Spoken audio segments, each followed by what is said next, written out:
After being betrothed to my archrival, I decided to fake my death, to ensure everything went smoothly. I even subtly hinted at him. Xie Yubai smiled, and I thought he understood, but after I died, he suddenly went mad, insisting on marrying me. On the day I woke up, Xie Yubai was lying in the coffin with me, dressed in red robes. He gazed at me affectionately. You still have a bit of a conscience, knowing to come see me on the 7th day after my death. My father has very low emotional intelligence, daring to speak out and insult the emperor to his face, enraging the emperor to the point of losing composure on the spot. In retaliation, he began to arrange marriages haphazardly. I decree that Imperial Censorship shall marry the sow from Minister Pei's household. My father remained unmoved. The emperor grew even angrier. Then I shall decree a marriage between Censorship and General Xie. Oh, General Xie is my father's archrival. Although a military general, he speaks with great tact and diplomacy. He is full of twists and turns, completely different from my father. That is precisely why my father always looks down on him. This time, the ministers moved, kneeling and begging His Majesty to calm down, especially General Xie. Yet my father still stood ramrod straight. The emperor was once again broken. Later, some clever person spoke up. I heard that Censorship has a daughter, and General Xie happens to have a son. Just then, my father stumbled and moved. The emperor's eyes lit up, and with a wave of his hand, he issued an edict. Arrange the marriage, arrange the marriage. I decree the marriage of the daughter of Censorship to the son of General Xie. My father fell silent. I, too, fell silent. My father looked utterly guilty in front of me. My dear daughter, I'm so sorry. I just lost my balance for a moment. I don't know what came over me. Just for a moment, I was so desperate that I didn't want to speak. I want to die. My father looked at the imperial edict and tried to salvage the situation. You see, the Xie family is a prestigious clan, and young Master Xie is both talented and handsome. He entered the officialdom early and has gained the emperor's favor, so his future is boundless. You won't have a bad life if you marry into their family. I tugged at the corner of my mouth.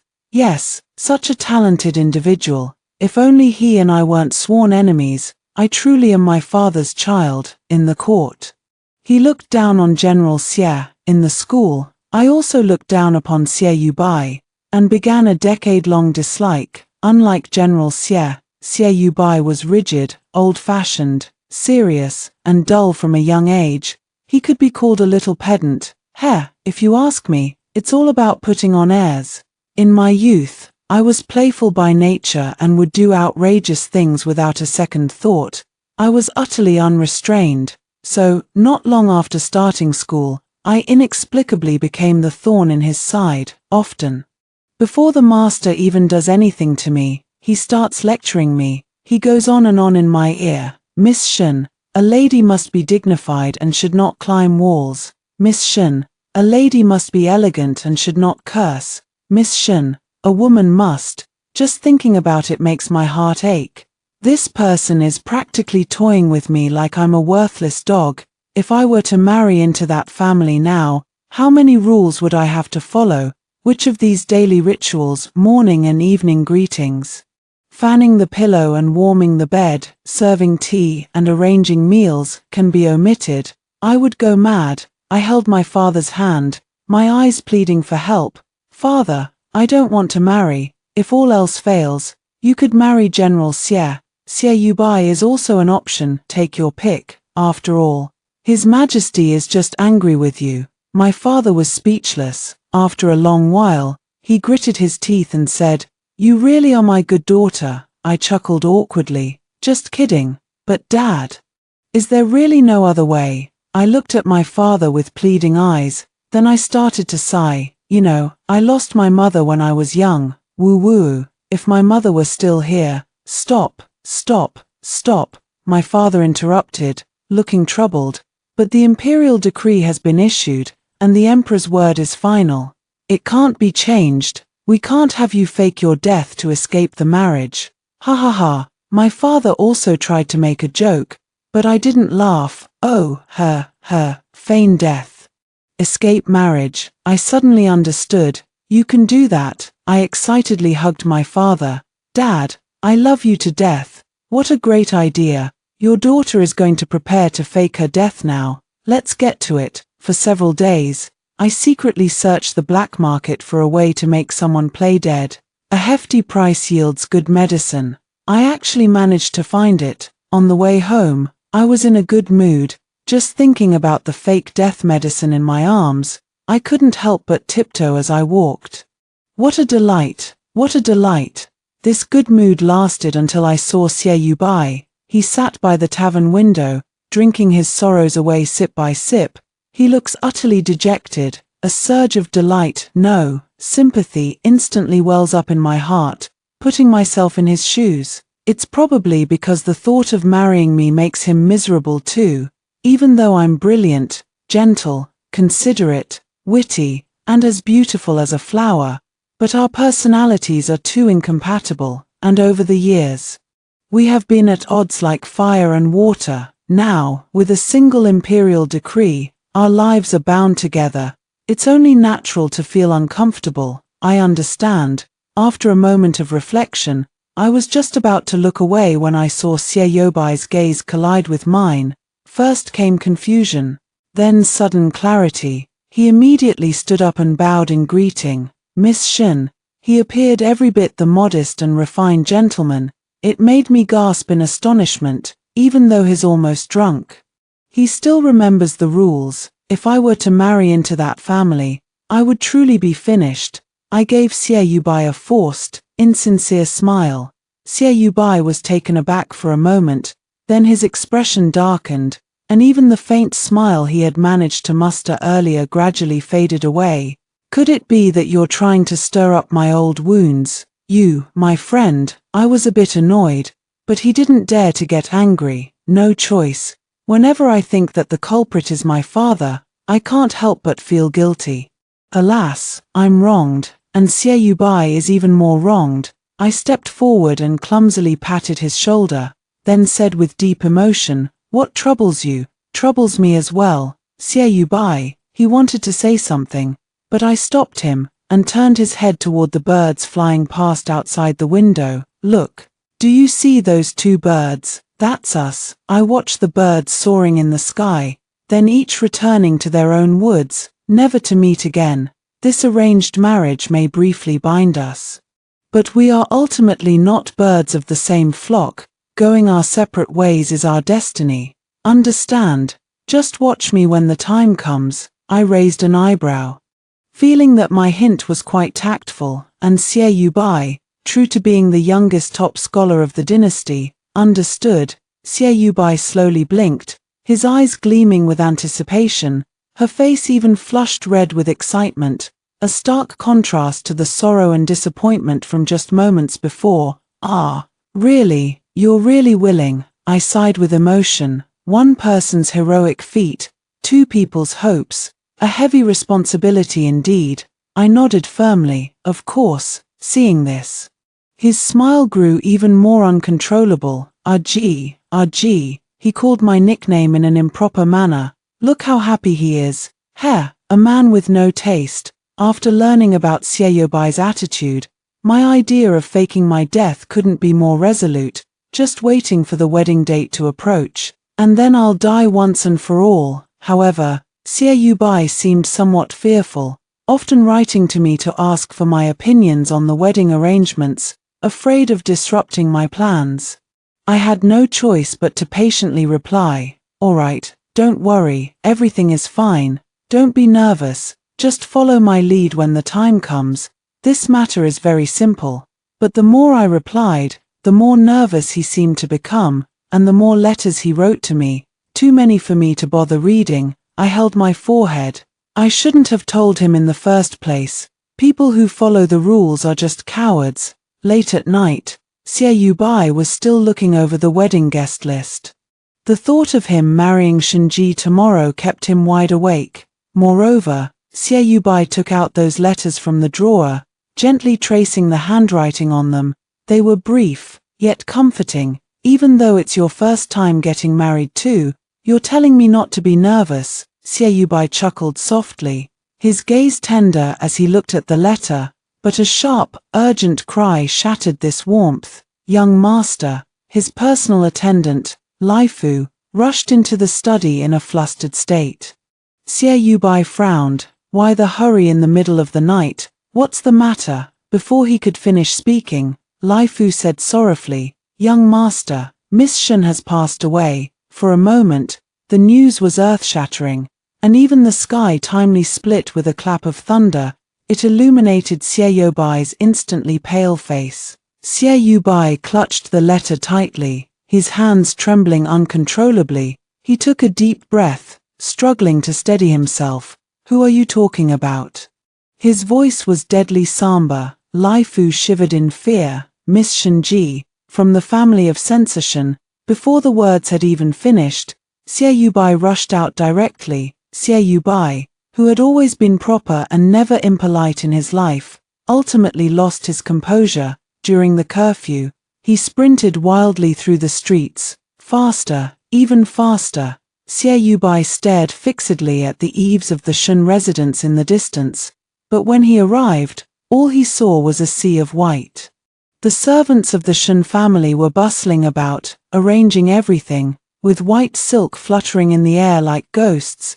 Yet, just moments ago, the daylight had been filled with a joyous, vibrant red. Xiaobai stared blankly at the scene before him, his feet rooted to the ground, not daring to take another step forward. It wasn't until Mr. Shun noticed him. Seeing his disheartened expression, Mr. Shun invited him into the mansion. "I've been comforting him all the way." But Xiaobai didn't listen to a single word. He spoke hoarsely. "Can I see her now in early spring? The chill has not yet dissipated." Xiaobai feels that with every word he speaks, the breath he inhales is painful. From his throat to his lungs, everything hurts. It hurts so much that he dares not breathe. It hurts so much that it brings tears to his eyes. Shun's father initially wanted to refuse, even with a marriage contract. This was still improper, but seeing Xiaobai in such a state, he found himself unable to utter a word of refusal. Xiaobai's face was deathly pale, like someone who could no longer withstand any blow. The moment he heard a word of rejection, he would likely collapse on the spot and follow Shenji in departing. And so, Shun's father opened his mouth, only to let out a sigh in the end. "Alas, go ahead." 1 step, 2 steps. Xiaobai felt as if he could hear his own footsteps, moving forward step by step, gradually drawing closer to her. Inside the dimly lit room, Shenji lay there quietly, dressed in a playful shade of light yellow, her face serene, as if she were merely asleep. Xiaobai watched as this once incredibly vivid face lost all strength, collapsing beside her, then gently tucked her hand under the blanket. Shenji was someone who feared the cold intensely. "Shenji," Xiaobai called out softly and slowly, as if afraid of startling the sleeping person. But death is death. Shenji couldn't hear his voice. In the deep silence of the night, only the rustling of the wind through the willow branches by the window responded to him.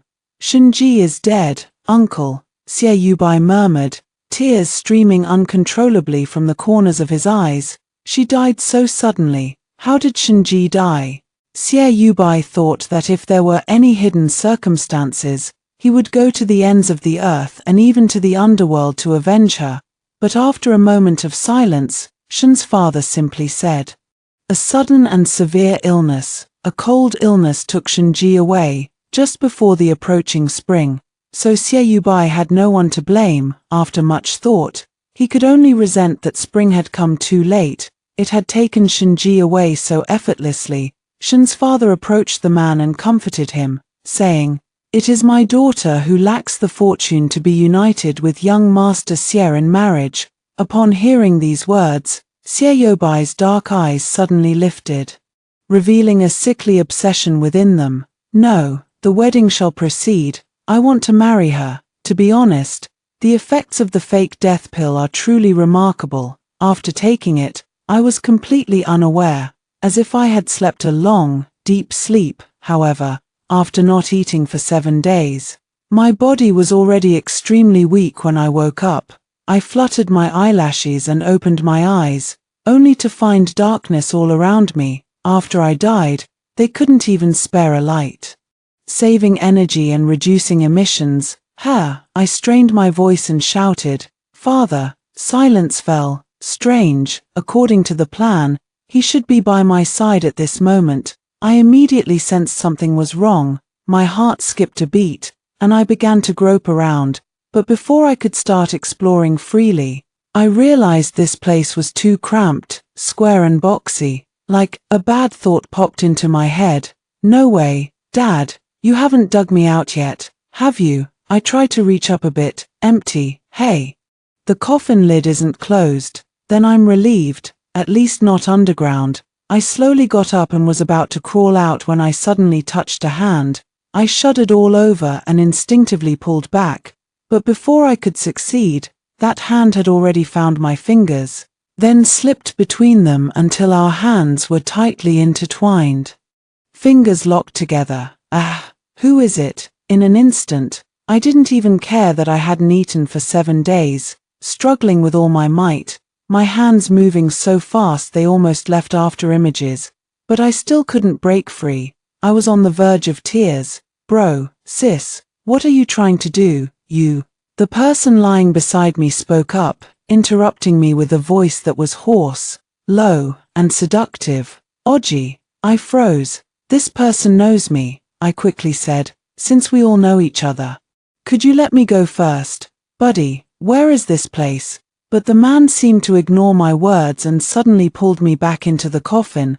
I fell onto his chest so abruptly. The man wrapped his arm around my waist, preventing me from struggling. His sharp jawline rested against my hair, and the faint scent of sandalwood from him lingered around my nose. Such a familiar scent. I cautiously looked up, wanting to see who it was, but the man pressed me down again, unable to move. He nuzzled against my neck, sniffing the scent at the hollow of my neck with obsession, then let out a satisfied sigh. I dreamed of you again. I miss you so much. Aji, Aji, Aji. The man called out in a sticky, affectionate tone. I am speechless. What's wrong with this lunatic? If I weren't so exhausted right now, I'd really slap him. Listening to the man calling me over and over, I was getting annoyed. I secretly pinched his waist. Hey, how much longer are you going to keep reciting like this? I'm so hungry. The man's body stiffened for a moment, then he let go of his hand. I'll cook something for you right now. What would you like to eat? Oji, Achi, didn't you receive the ones I burned for you before? A damp sensation spread across the neck. The man said with guilt, I'm sorry, Achi. I haven't mastered the art of communicating with ghosts and gods. I will study seriously. Please don't be angry. Oh my God. Where did this fool come from, holding me for so long, and still hasn't realized I'm alive? I struggled to get up. By the faint light outside the coffin, I finally saw the man's face. Bai. He was dressed in a red robe, and as time passed, it accentuated his already handsome features, making him appear even more refined. Yet, his eyes, which had always been calm and unruffled, were now unmistakably weary. Gone was the radiance he once had. Even his figure has become much thinner. As if a gust of wind could carry him away, my eyes widened. The effect of this medicine should last for 7 days, not 7 months, or 7 years. Right, how did Bai end up like this? His intelligence and looks have declined so much, but the most urgent matter right now is my stomach. I tugged on Bai's sleeve and ordered without any courtesy, hurry up and get me something to eat. I'm starving to death. I don't know which word triggered him. But Bai inexplicably tightened his grip on my hand again, stubbornly refusing to let go. Seeing Bai about to pull me into his embrace again, I angrily grabbed his hand and placed it on my chest. The heart there was beating powerfully. I snapped irritably. Alive, alive, what are you doing? Pulling noodles here. They say they're starving to death.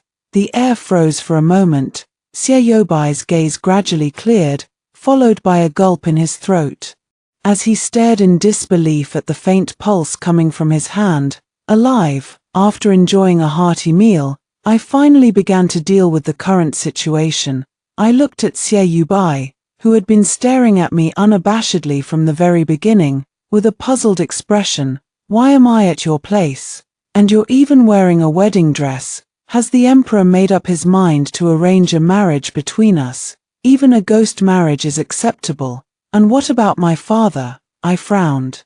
Asking several questions that had been weighing on my mind in quick succession, Bai paused for a moment, not answering me directly, and muttered gloomily, "You are my wife, so I am here." I understood the implied meaning in Bai's words, but what a load of crap about being a wife. If that's the case, then wouldn't my death have been in vain, and I'd have borne the charge of deceiving the emperor for nothing? I looked at him helplessly. Stop joking, Bai. This marriage was never something either of us had a choice in, so why force ourselves to be a pair of star-crossed lovers? How about this, just pretend I really died, okay? I leaned in, looking at Bai with anticipation. His expression instantly paled, his pupils fixed tightly on me. Not missing a single nuance of my expression, he parted his thin lips, his voice hoarse and barely recognizable. So you faked your death to deceive the emperor, all just to avoid marrying me. All just to avoid marrying me, Bai repeated the words, as if he had suffered some immense blow. I keenly sensed the unusual atmosphere, but it was understandable. Bai was handsome, young and promising, with a good family background.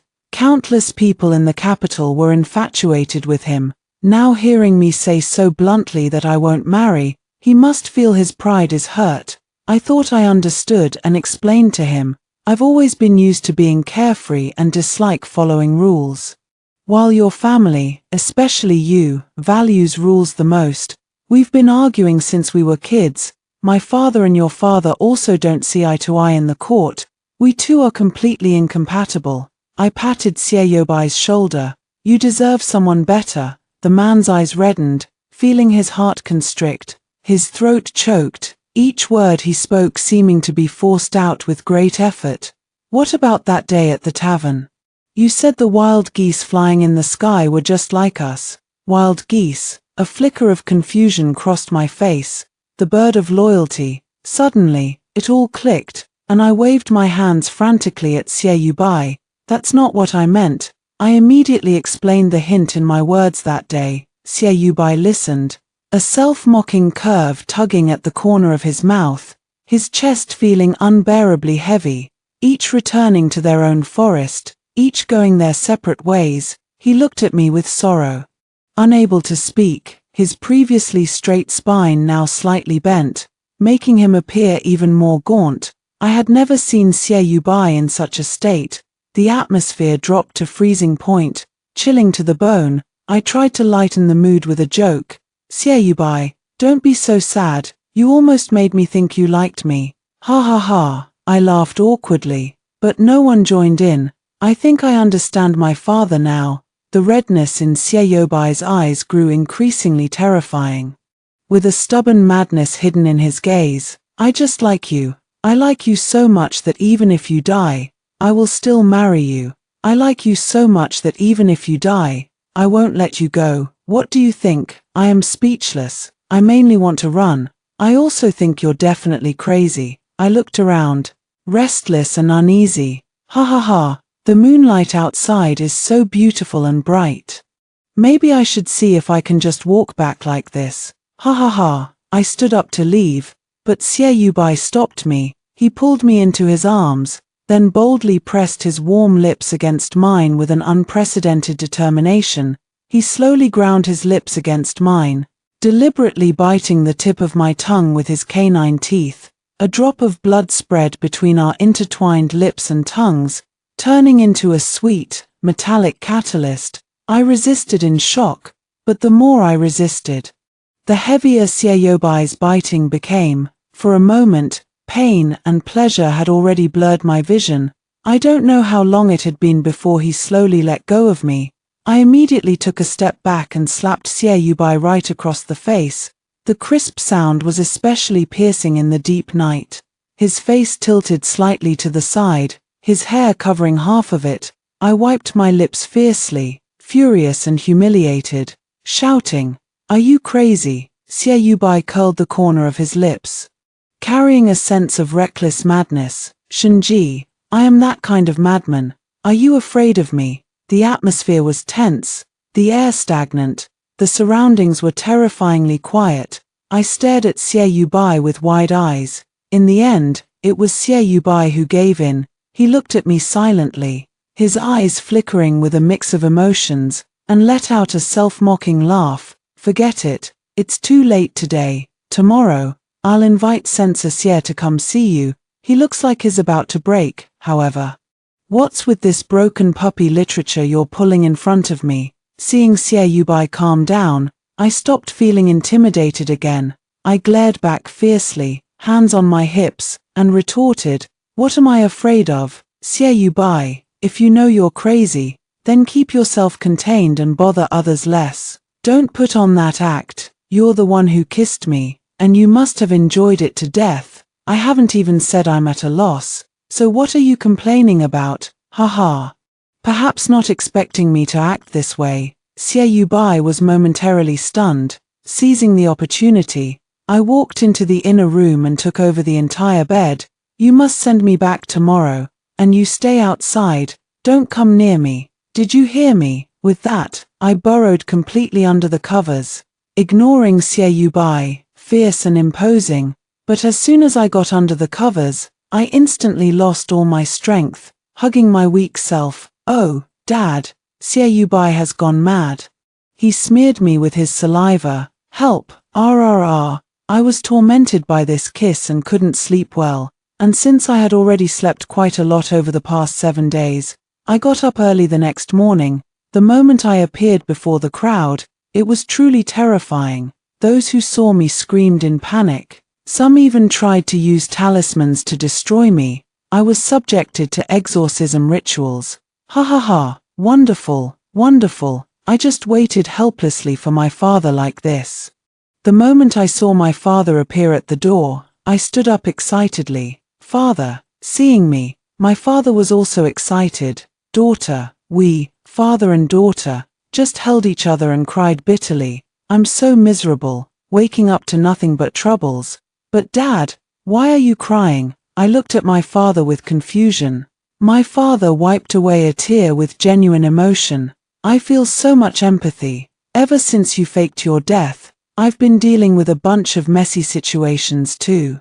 My father seemed to recall something, a complex emotion flickering in his eyes. Madman, as if I had found a kindred spirit. I gripped my father's hand. Xie Yubai, I can feel it. He's truly gone mad. About last night's incident, I find it hard to speak of, yet I'm filled with indignation. So I can only curse under my breath once more. Madman. My father sighed and began to recount what happened at the time, the day I just released the news of your death. He came to the mansion late at night and refused to leave your side. I originally thought this marriage would be called off, so I took the opportunity to mention it. But who would have thought? My father sighed again. He said the wedding would proceed. He wants to hold a ghost marriage, not only to bring your memorial tablet home for worship, but also to hold a wedding ceremony with you. My eyes widened again. A high-ranking official of the court. Yet he made such a shocking and unconventional move. Although the customs of this dynasty are open, they would not tolerate such disregard for human ethics. I said in a daze, how could that be? He is Xie Yubai. He is the Xie Yubai who has always emphasized benevolence, righteousness, propriety, wisdom, and trust since childhood. The little pedant Xie Yubai, the one who bows and salutes every day, always afraid of making a misstep. I murmured, isn't he afraid? The emperor's wrath, his parents' whipping, the scorn of the people. Is he truly not afraid of any of these? My father sighed again. I look over. This is already the third sigh. Only now do I realize that father has aged even more, with unfathomable worries etched between his brows. The events of these past 7 days have long since unfolded in directions beyond expectation. Faced with the unknown, an inexplicable chill runs down my spine, causing every hair to stand on end. Should I not have taken that bottle of fake death medicine? I began to hesitate. My father furrowed his brows tightly, recalling Xiaobai's words at the time. He said he knew it was unreasonable, disregarded human ethics, and went against the natural order, which would ruin all his career prospects. But he insisted, my father said. At first, the emperor was furious, and even that old fox Xie Yuanhua was so angry that he whipped Xie Yubai dozens of times right at the palace gate. But Xie Yubai remained steadfast, and he even came prepared. He produced an imperial edict. It was a reward the emperor gave him 3 years ago, after he narrowly escaped death while investigating corruption during the Southern Flood relief. My father paused, as if recalling the scene at the time. He was still very young then, having just returned from the south, covered in injuries, yet he stood straight before the court. His achievements were astonishing. Enough to secure a meteoric rise and earn a place in the history books. The emperor was overjoyed and asked him what reward he wanted. Promotions, titles, gold, or treasures. Anything was possible. But Xiaobai's expression was indifferent, as if he had no desires. He couldn't think of anything to ask for, so the emperor gave him a blank imperial edict, allowing him to make any request. This is an immense trust and favor bestowed upon a subject. My father looked at me. But he used it to marry you, even if it meant ruining all his career prospects. My eyelashes suddenly trembled, and my expression began to grow dazed. I pursed my lips, reluctantly accepting the fact that Xiaobai liked me. My father patted my back soothingly. I'm not trying to exaggerate how much Xiaobai loves you. Instead, I want to tell you that he loves you. But he's also a madman. If you don't like him, you must make it clear and straightforward. Otherwise, someone like him will never let you go, even if he has to use every means possible. However, my father paused for a moment. Even if you make it clear, he might still not let you go. I am speechless. My father sighed again. Ah, my daughter, how did you end up getting involved with him? My mind feels a bit foggy. Yeah, how did I manage to upset him? Can the two of us really love each other this deeply? Ridiculous. The past is like a yellowed letter. Many trivial details are only now surging up from memory, slowly emerging.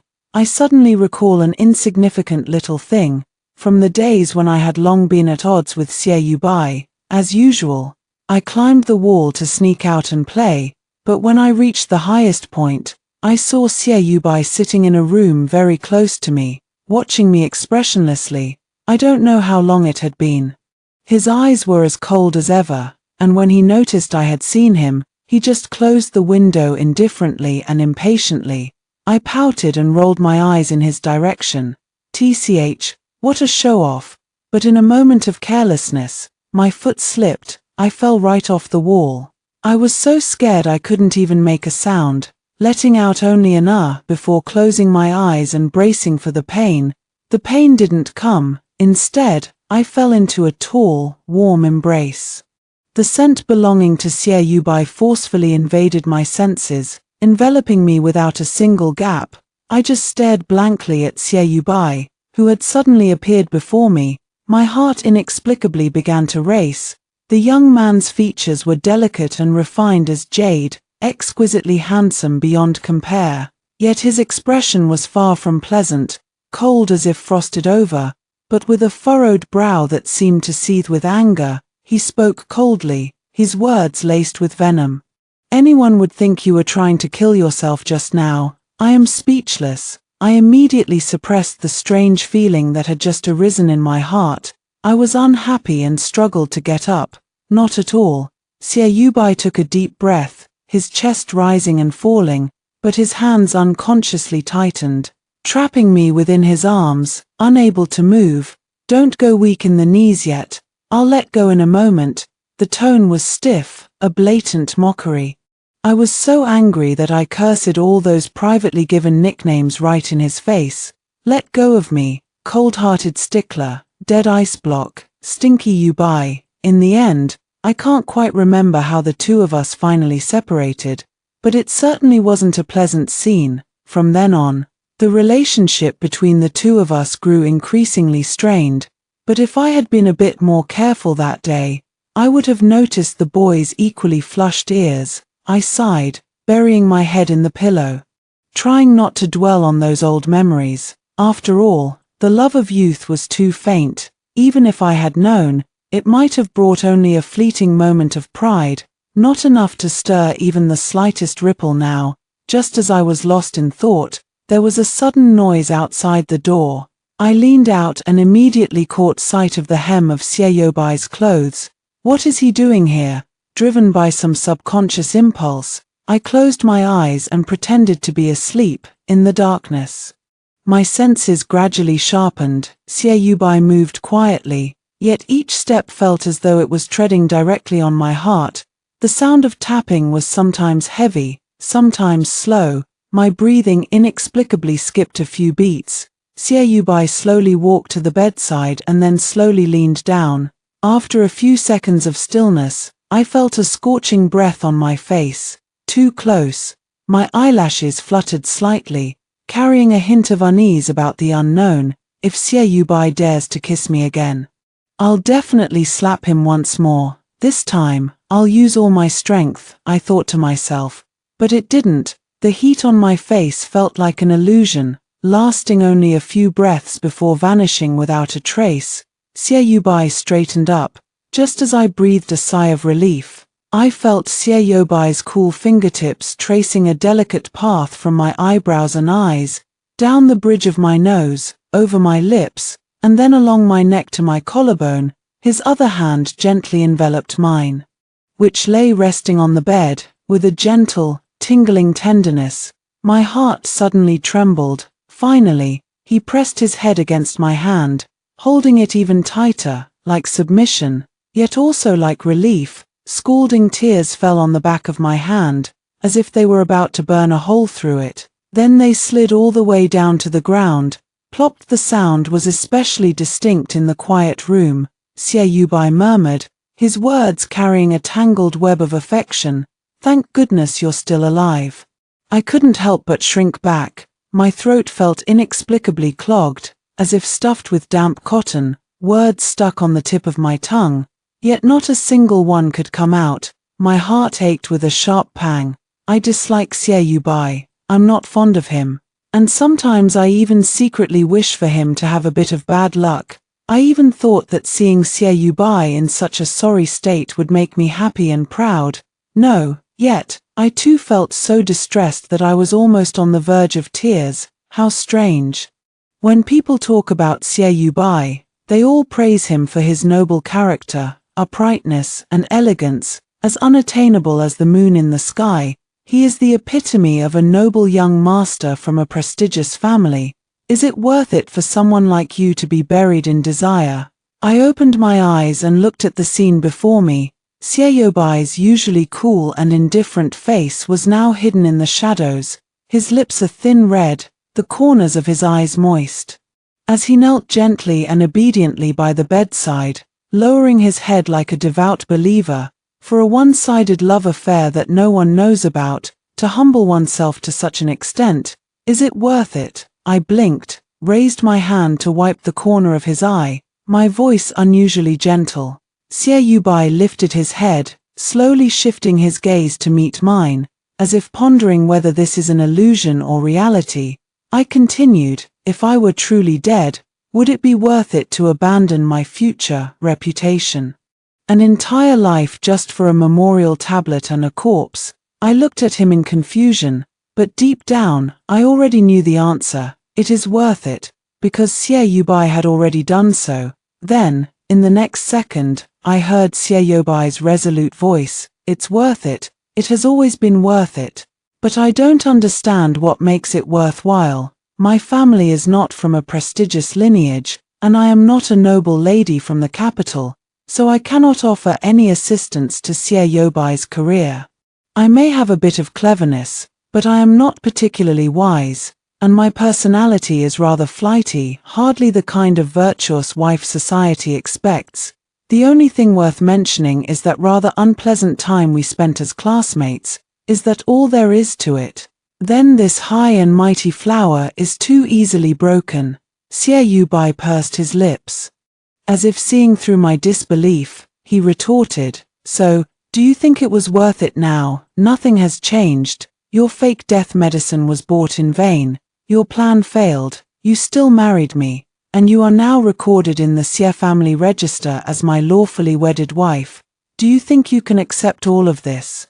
Xie Yubai truly lives up to his name. After his mind went blank for just a few seconds, he straightforwardly pointed out the biggest issue between us. He paused, then reluctantly stated the truth. "You don't like me, do you? Even if I don't want to let you go, I know you'll always find a way, always find a way." He lowered his gaze, and his long hair, draped over his shoulders, fell onto my hand, tickling me a little. "I can't keep you trapped." After speaking, Xie Yubai appeared particularly fragile. The sunken shadow beneath his fair neck rose and fell slightly with his breath, faintly revealing some unhealed flesh-colored scars. They were the whip marks my father had mentioned. Seeing this, the itching in my hand grew even more intense. Want to touch something? So I followed my heart, cupping Xie Yubai's face, ruffling his hair, and accidentally brushing over that scar. Xie Yubai let out a muffled groan, his body instinctively tensing up.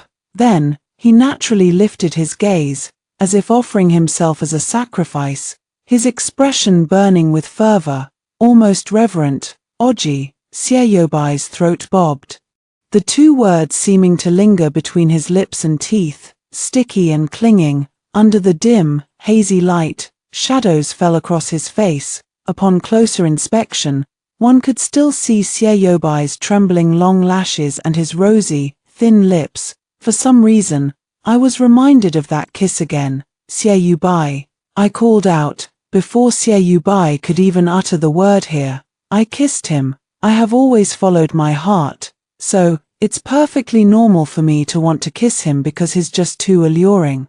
Right, after all, Xie Yubai and I have kissed. We are husband and wife, and he likes me. This is a reward for liking me.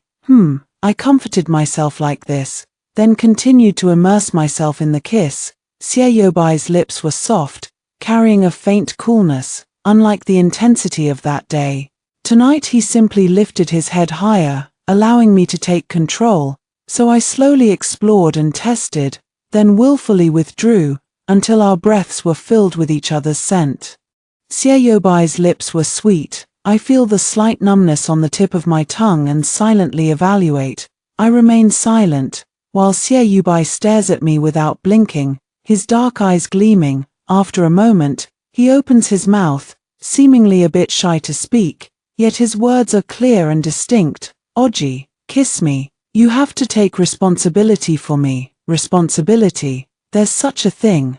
As my senses slowly returned, I realized just how absurd the thing I had done was, but as the instigator, how could I show weakness? I forced myself to sound calm and replied with an then began my heartless speech. "I just like kissing you, not that I like you. Why should I take responsibility? Marrying you is too boring. Having to follow so many rules, I'm not happy about it." I half-truthfully stated the reasons I was concerned about. A pair of eyes secretly watched Xie Yubai's expression. He simply rose slightly, then placed another light kiss on the corner of my mouth. Just like the person he is, a very clumsy attempt to please. Xie Yubai's expression was calm, but the words that came out of his mouth were utterly insane. He parted his thin lips slightly. "Then just like kissing me, I'll do it well. You know, I've always been a fast learner. Just liking this little bit is enough." "Archie," he paused, "you don't need to follow formalities in the mansion. Just be as you were in the Shen family, and that's how you should be here. You can do everything you want to do. If there's anything you can't do or can't manage, I'll help you, as long as you don't leave me." Xie Yubai stared at me, making a solemn promise. his sincerity so intense it felt as if it could burn a hole through me. I flusteredly averted my gaze, then pretended to be calm as I agreed. Finally, I gave a dry warning, "If you treat me poorly, I'll still run away." Xie Yubai smiled, a faint and subtle smile. "All right." The next day, Xie Yubai took me to see the emperor. Along the way, I was so nervous that my heart felt like it was in my throat. The crime of deceiving the emperor could lead to the extermination of one's entire clan. Just as I was trembling with fear, Xie Yubai took my hand, his warm body temperature continuously flowing into my palm. He comfortingly squeezed my fingertips. "Don't be afraid, I'm here." And so, my heart inexplicably settled down. Xie Yubai was the first to step into the hall. I don't know what he said to the emperor, but after he came out, my grave crime of deceiving the sovereign was lightly brushed aside. He even came up with a reason for why I had been unconscious for several days. Is this the charm of top-tier talent? I stared at Xie Yubai in astonishment. But before I could be happy for long, I was informed that the emperor wanted to summon me alone, so my heart started pounding wildly again. I knelt in the hall, waiting for His Majesty to speak. "What do you like about Xie Yubai?" a voice rang out, carrying a hint of casual nonchalance. "Hair." I looked up in astonishment, and thus beheld the face of heaven. The current emperor was still young, likely only a few years older than me, with a handsome face and the corners of his mouth lifted high. Beaming with a smile, he looks approachable. I gradually relax. A kaleidoscope of memories between Xie Yubai and me flashes through my mind. Finally, it settles on that moment on the wall, where the boy awkwardly turned his head away, the warmth at the tips of his ears exposed for all to see. I rubbed the lingering warmth at my fingertips, a faint smile curling at the corner of my mouth. That day, he caught me, and my heart raced wildly. Today, he held me, and my heart raced just as wildly. Extra chapter: Xie Yubai's perspective. The first time I met Shinji, she probably didn't know my reputation, and actually asked me to help her pass a note. Utterly absurd. I sternly reprimanded this lively young girl, but behind my back, she secretly stuck out her tongue at me, not at all like someone who has been trained, utterly unruly. I frowned, feeling somewhat annoyed, yet every time, my gaze couldn't help but linger on her. Shinji has a fondness for light colors: soft yellow, tender green, pale pink. In half a month, you can see her wearing them 7 or 8 times. Like a butterfly that has flown out of spring, it catches the eye at a glance. So I couldn't help but glance at her a few more times and exchange a few more words with her, but she probably doesn't like hearing it. Later, whenever she saw me, she would avoid me if she could. Sometimes, when she got really angry, she would secretly play little tricks to tease me. Bit childish. I looked out the window. Shinji is climbing over the wall again. Her face is full of lively smiles. After who knows how long, she sees me, our gazes collide, and she instinctively flashes a brilliant smile. At this moment, it feels as if the whole world has come to a halt. She never smiles at me. Perhaps she didn't realize who I was just now, but whatever the reason, my heart is pounding wildly. I instinctively closed the window to block out this inexplicable strangeness. But not being able to see her, I feel a tightness in my chest as if something is stuck. Feeling sullen, open the window. "Go see her." A call came from within. But this is not proper etiquette. It is a presumptuous act. It is not the conduct of a gentleman. I shouldn't have opened the window. Until a very short scream appeared. The moment the butterfly flapped its wings, it was destined to stir up a tsunami. Then, the moment Shinji appeared, my heart was destined to stir up a stormy sea. When Shinji feigned death, I took the imperial decree to beg the emperor to continue this marriage. Absurd, foolish, muddle-headed. The emperor reprimanded me. "Is this how you are? How you ruin your own career? Do you know how many memorials will be submitted to impeach you for acting like this? You once said you would exhaust all loyalty and wholeheartedly assist. Was that all a lie?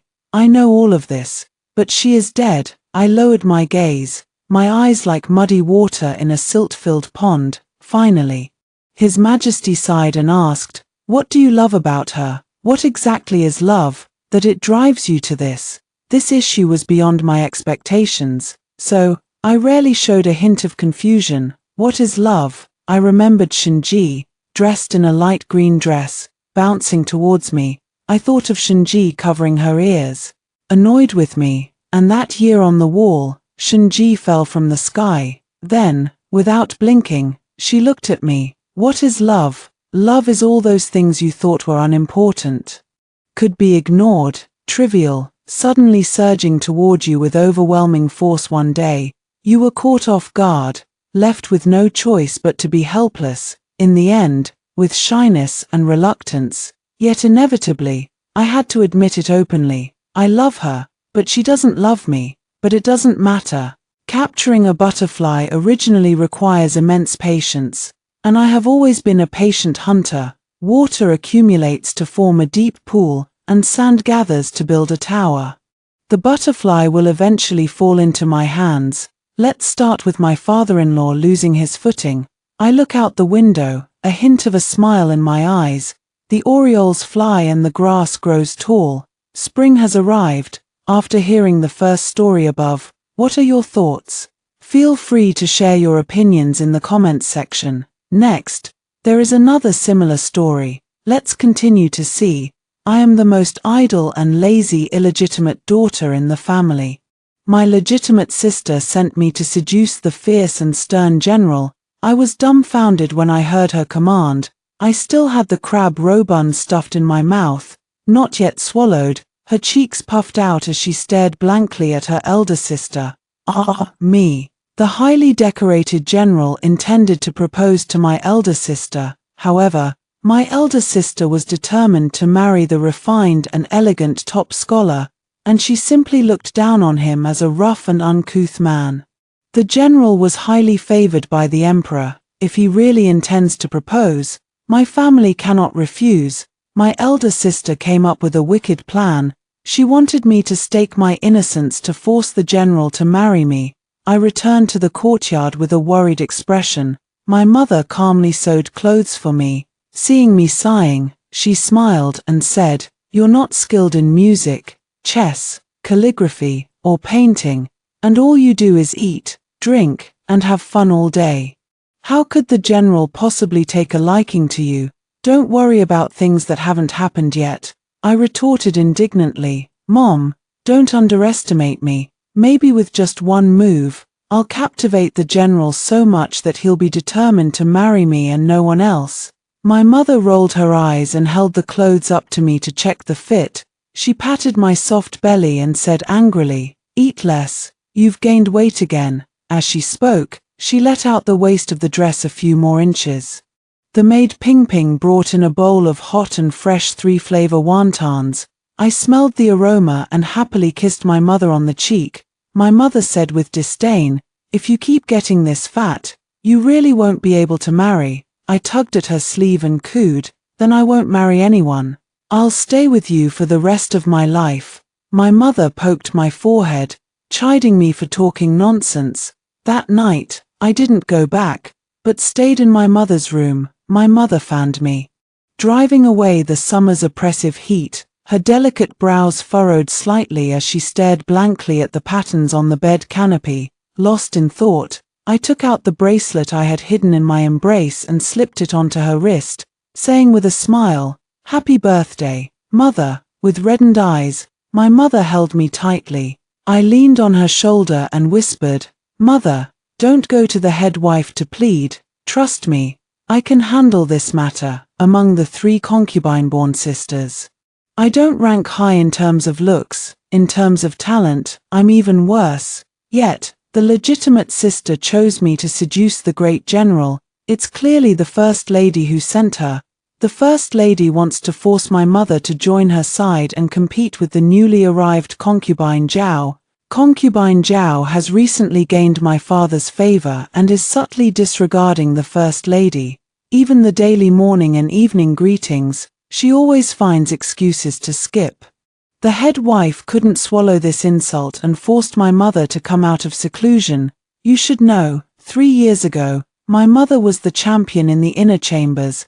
The maids in the mansion whispered behind her back, calling my mother a seductress who was skilled at charming men. Upon hearing this, my mother chuckled twice and taught me the secret to controlling men.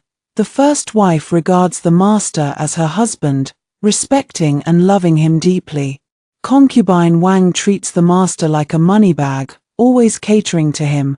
Concubine Lin sees the master as a lover, constantly clinging to him. I nestled in her arms and humbly asked, "Mother, what do you see father as?" My mother laughed heartily. "I treat him like a fart," she said dismissively. "Your father is a fourth-rank civil official, neither high nor low in this capital. Besides handling official business outside all day, he has to flatter his superiors and manage his subordinates. When he comes home, with just one glance, he has to be on guard to deal with the main wife, listen to Aunt Wang's little tricks, and comfort Aunt Lin's broken heart." At this point, I commented, "My father seems like a brothel attendant." My mother poked my forehead. "What kind of talk is that for a young girl?" But there was a smile in her eyes, agreeing with what I said. Finally, my mother concluded, "In short, treat him like a fart, and he'll actually feel more comfortable."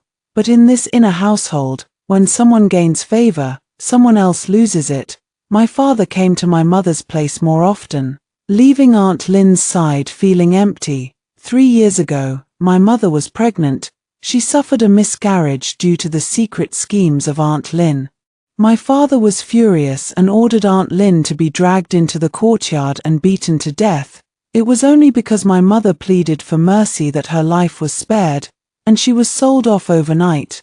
My mother sat on the bed holding me, quietly listening to the resentful cries of Aunt Lin outside. I tightly grasped her cold hand, comforting her. "Mother, I'm not afraid, and you shouldn't be either. She harmed us first." My mother's tense body finally relaxed a little. She pressed her face against my head and silently cried for a while. Since then, my mother, under the pretext of recuperating, moved with me to the secluded Wutong garden. My father sighed. "Why must you go to such lengths?" My mother looked at him, tears streaming down her face, and said, "Ming Song, your affection is a sharp blade that kills. Let's not end up with nothing but hatred between us." Okay. Hearing my mother call his name like that, my father's lips trembled, but in the end, he said nothing and turned to leave. As soon as he left, my mother wiped the tears from the corner of her eye. She patted me, who was staring in awe, and said, "Did you see that? A woman's tear can break a man's heart. Sometimes in marriage, a little acting is needed. Learn well." I clapped enthusiastically, genuinely impressed. Looking at the weariness in my mother's eyes, I thought to myself, it might not all be an act. My mother knew full well that there was poison in the soup that Aunt Lin served her, yet she still drank it. The head wife appeared tolerant and generous on the surface, but she was always subtly provoking Aunt Lin to bully me. What's even more outrageous is that they actually wanted me to get engaged to a widower. They praised that widower to the skies, but my mother had already made thorough inquiries. His previous wife was beaten to death by him while he was drunk. Since the head wife and Aunt Lin were trying to push me to my death, my mother naturally refused to let it go. My mother sacrificed a child to drive away concubine Lin and intimidate the main wife. She could also use this opportunity to withdraw from the harem conflicts. On the night we moved to Wutong courtyard, we slept close together, lying in my mother's fragrant, soft embrace. I declared with great determination, "Mother, from now on, I will be your support." My mother said lazily, "You'd better think about what to have for breakfast tomorrow." I retorted indignantly, "Don't underestimate me. I have great skills." My mother laughed even harder, coaxing me, all right, then let me hear, Miss Ning-san, with your great skills, are you planning to open a restaurant to support me, or become a stunningly talented woman who will amaze the whole world?" Hearing this, I was truly furious. My mother actually peeked at my diary. I made a fuss about running away from home. And my mother quickly apologized to me. "Ah, you've been hiding in your room these days, writing and drawing in secret. Ping Ping suspected you were secretly corresponding with someone, afraid you might be deceived by a bad man. That's why I peeked at your notebook." My mother admitted her mistake. "Good daughter. I was wrong." I was speechless. "Mom, I'm only 14. You're worrying too early." My mother yawned. 14 is not young anymore. In a few years, you'll be clamoring to get married. She fell asleep. But I couldn't. I felt for my mother and wanted to become someone accomplished, to be her support. I racked my brains, thinking about what those time travel novels from before could do. Opening a restaurant that won't work. Scholars, farmers, artisans, and merchants. Merchants are considered lowly. If I really went to open a restaurant, my father would be the first to beat me to death, and my mother would become a laughingstock. Becoming a talented woman, that's even more impossible. After finishing the college entrance exam, I couldn't even recite a complete poem. After much thought, it seems I can only follow the crowd. Get married.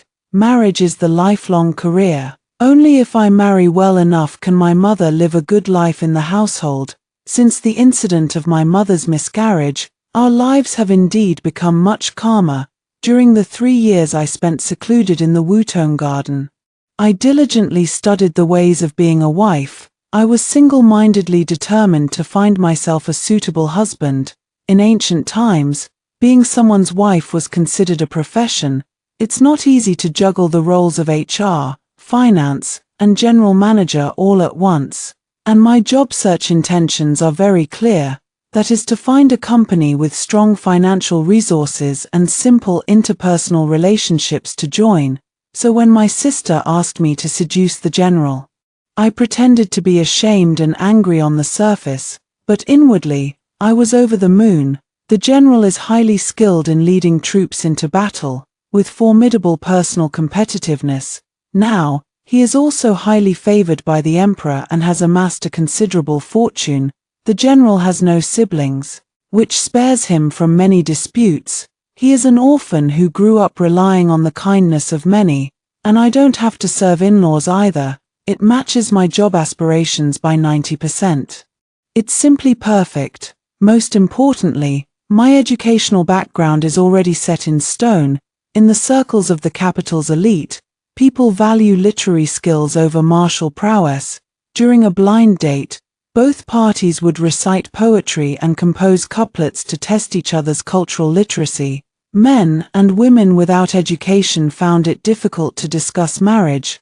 This was also one of the reasons why the legitimate elder sister looked down upon the general. But now it's all good.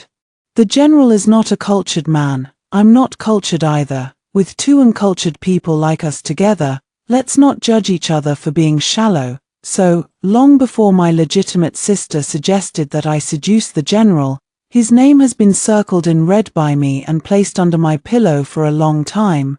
I have long been secretly studying how to marry the general and become his wife. Now, with all 18 martial arts mastered, I am just waiting to put them into practice. Early in the morning, my elder sister sent someone to bring me to her courtyard to dress me up. Her eyes were red. Clearly she had been crying. Yesterday, the top scholar came to propose marriage, but my father did not immediately agree. His attitude was ambiguous. My elder sister said resentfully, "Father said that the emperor values that reckless man and we cannot offend him. As long as his marriage is not settled, I cannot marry." As she spoke, she started crying again. Am I just a piece of meat on his chopping block? If he takes a liking to me, everyone else has to step aside. Alas, I cannot empathize with my legitimate elder sister. I really can't understand what's so great about that top scholar. He relied entirely on his elderly mother and sister to support him all the way through his studies until he became the top scholar. Now that he's an official, he doesn't even know how to cherish his mother and sister. I had previously met Miss Xu, wearing clothes that were old and out of fashion. Her mother even argued with the vegetable seller over a few coins. Alas, in this era where men exploit women, women are simply meant to be stepping stones for men. There's no way around it. Now the top scholar has consumed his mother's health and his sister's youth, and I, his legitimate elder sister, am eagerly sent over as well, although the top scholar has entered the Hanlin Academy and has a promising future ahead. There are still many days of hardship to endure. It will take him at least 3 to 5 years to make his mark. If my elder sister marries him, she will inevitably have to endure a life of hardship with him. I shared these thoughts with my elder sister. My elder sister said with an air of superiority, "What do you know? Only by enduring hardship with him will he remember my goodness when he becomes successful in the future." I thought to myself, then you are mistaken. Once a man rises to prominence, he immediately forgets his roots. He now treats my legitimate sister as if she were a goddess, flattering and praising her. In the future, if he attains a higher official position than my father, he will only be filled with resentment. My elder sister took me to the general's mansion to attend his victory celebration banquet. On the way, she carefully instructed me, when the time came, I would jump into the lake. Her maid would then shout for help. The general thought it was my legitimate sister who fell into the water, and he would definitely jump in to save her. Once he rescued her and found out it was me, it would be too late to change anything, and he would have to marry me. I watched her confidently lay out this plan, feeling a wave of melancholy in my heart. I always feel like I'm a useless person, but it seems my legitimate sister isn't much smarter either. I raised a question. What if someone else jumped down to save me? What if the general doesn't know how to swim and simply refuses to jump in? What if the general saves me but still refuses to marry me? Upon hearing this, my elder sister said haughtily, "Don't worry, I'll have the maid invite him alone to the lakeside. He'll think it's me who fell into the water and will risk his life to save me. As for refusing to marry you," my elder sister grew even more confident. "Mate, you are my sister. If he ruins your reputation but doesn't marry you, he'll only end up hurting me for no reason. He wouldn't dare." I was shocked. He has been through countless battles and life and death struggles to rise from a humble foot soldier to a great general. Why should he risk his life for you? It's true that I am your sister, but the great general is no fool. Just because he fears you'll be heartbroken, he should gamble away his lifelong happiness and marry someone he doesn't love. I decided to go home and secretly burn all the storybooks my elder sister had hidden under the bed. Reading too much of them hurts the brain, but I never expected that in this grand drama, I would be the clown. The general really jumped. I was in the water and saw him swinging his arms, swimming toward me like a dog paddle. I pointed to my own face. I gestured toward him. "See clearly, I am Ning-san. Don't save me. I don't want to marry him under a misunderstanding. If he resents me later, life will be difficult." The general clearly saw my face but still swam towards me with all his might. After landing ashore, the general grabbed a cloak from the shore and threw it over me. My elder sister sobbed and said, "Third sister has always been closest to me since childhood. Now that her innocence has been compromised, if the general refuses to take responsibility, I will hate you for the rest of my life." I poked my head out from under the cloak, feeling a pang of discomfort. The general glanced at me and calmly said, "I will go to the Ning family to propose marriage right now." I couldn't help but sigh inwardly, realizing how young and inexperienced I still was. My elder sister's charm was truly formidable. After the general finished speaking, he paused for a moment, then looked at me and slowly asked, "Third Miss Ning, are you willing to marry?" His clothes were soaked through, clinging tightly to his body. I looked at his firm abs, his lean waist, and his large, well-defined hands. Suddenly, a warm current rushed through my nose, and I felt like I was about to get a nosebleed. I hurriedly covered my nose and said in a muffled voice, "I'm willing. I guess." I got married on the same day as my legitimate sister. She married the top scholar. I married the great general, a double celebration for the family. The house was decorated with lanterns and streamers, bustling as they sent my elder sister and me off in a hurry as I stepped into the bridal sedan. My head covered with a red veil. Suddenly, I heard the matchmaker cry out, "Wrong, wrong. The great general says the wrong person was chosen." My eyes lit up as the bridal veil was lifted. The stern and silent face of the general appeared before me. He looked at me intently, took my hand, and pulled me into his embrace. Outside, it was noisy and chaotic. I finally understood I had gotten into the wrong bridal sedan with my legitimate sister. The general didn't send me back to the sedan this time. Instead, he directly lifted me onto his horse. He raised his voice and announced, "Strike up the music, take the lady back to the mansion." With several bangs, fireworks exploded in the sky. His large hand wrapped around my waist, the scorching warmth penetrating through the layers of my wedding dress to reach my skin. Only at this moment did I feel a sense of reality about getting married. The street was extremely noisy, with people crowding around to ask for wedding money and treats. I was carried all the way back to the general's mansion by the general. I just didn't expect that during the wedding ceremony, the emperor's decree would actually arrive. Another round of chaos ensued. The general never let go of my hand, quietly guiding me on what to do. I was stunned. The emperor actually conferred upon me the title of second-rank lady of the commandery. The guests at the wedding banquet were also astonished. In the great Xia dynasty, there has never been a lady of the commandery as young as I am. This truly shows how much the Grand General is favored by the emperor. Receiving this imperial decree is like winning the lottery. This means that as long as I don't have nothing better to do than to kill my husband to prove my way, I can sit securely in the position of the general's wife for a lifetime. The emperor has bestowed upon me many fields, estates, and shops as my private property. Not only do I receive a monthly salary, but I also receive rewards during festivals and holidays. I never expected that right after joining, I would become a permanent employee. I covered my mouth happily, afraid I might laugh out loud. Hihi, I'm 2 ranks higher than my dad now. He won't dare to scold me so casually anymore. But when it came to the wedding night, my joy came to an abrupt end. After drinking the wedding cup, the general told me to get some rest early, and then he left. He just left. I lay in bed, fished out some peanuts and melon seeds from under the covers, and cracked them for a while. I remembered my mother's instructions to me last night. Your husband is 25 and just got married. He might be a bit wild on the wedding night. Don't just endure it foolishly. Push him away if you need to. I asked hesitantly, "Mom, what if he can't do it?" This question left my mother speechless. My mother whispered, "Men have a strong sense of pride in this area. Even if he can't do it, you have to act as if he can." We discussed the issue of men's pride for a while. My mother advised me, "While your husband hasn't taken a concubine yet, you should enjoy yourself. If you miss him, go and flirt with him.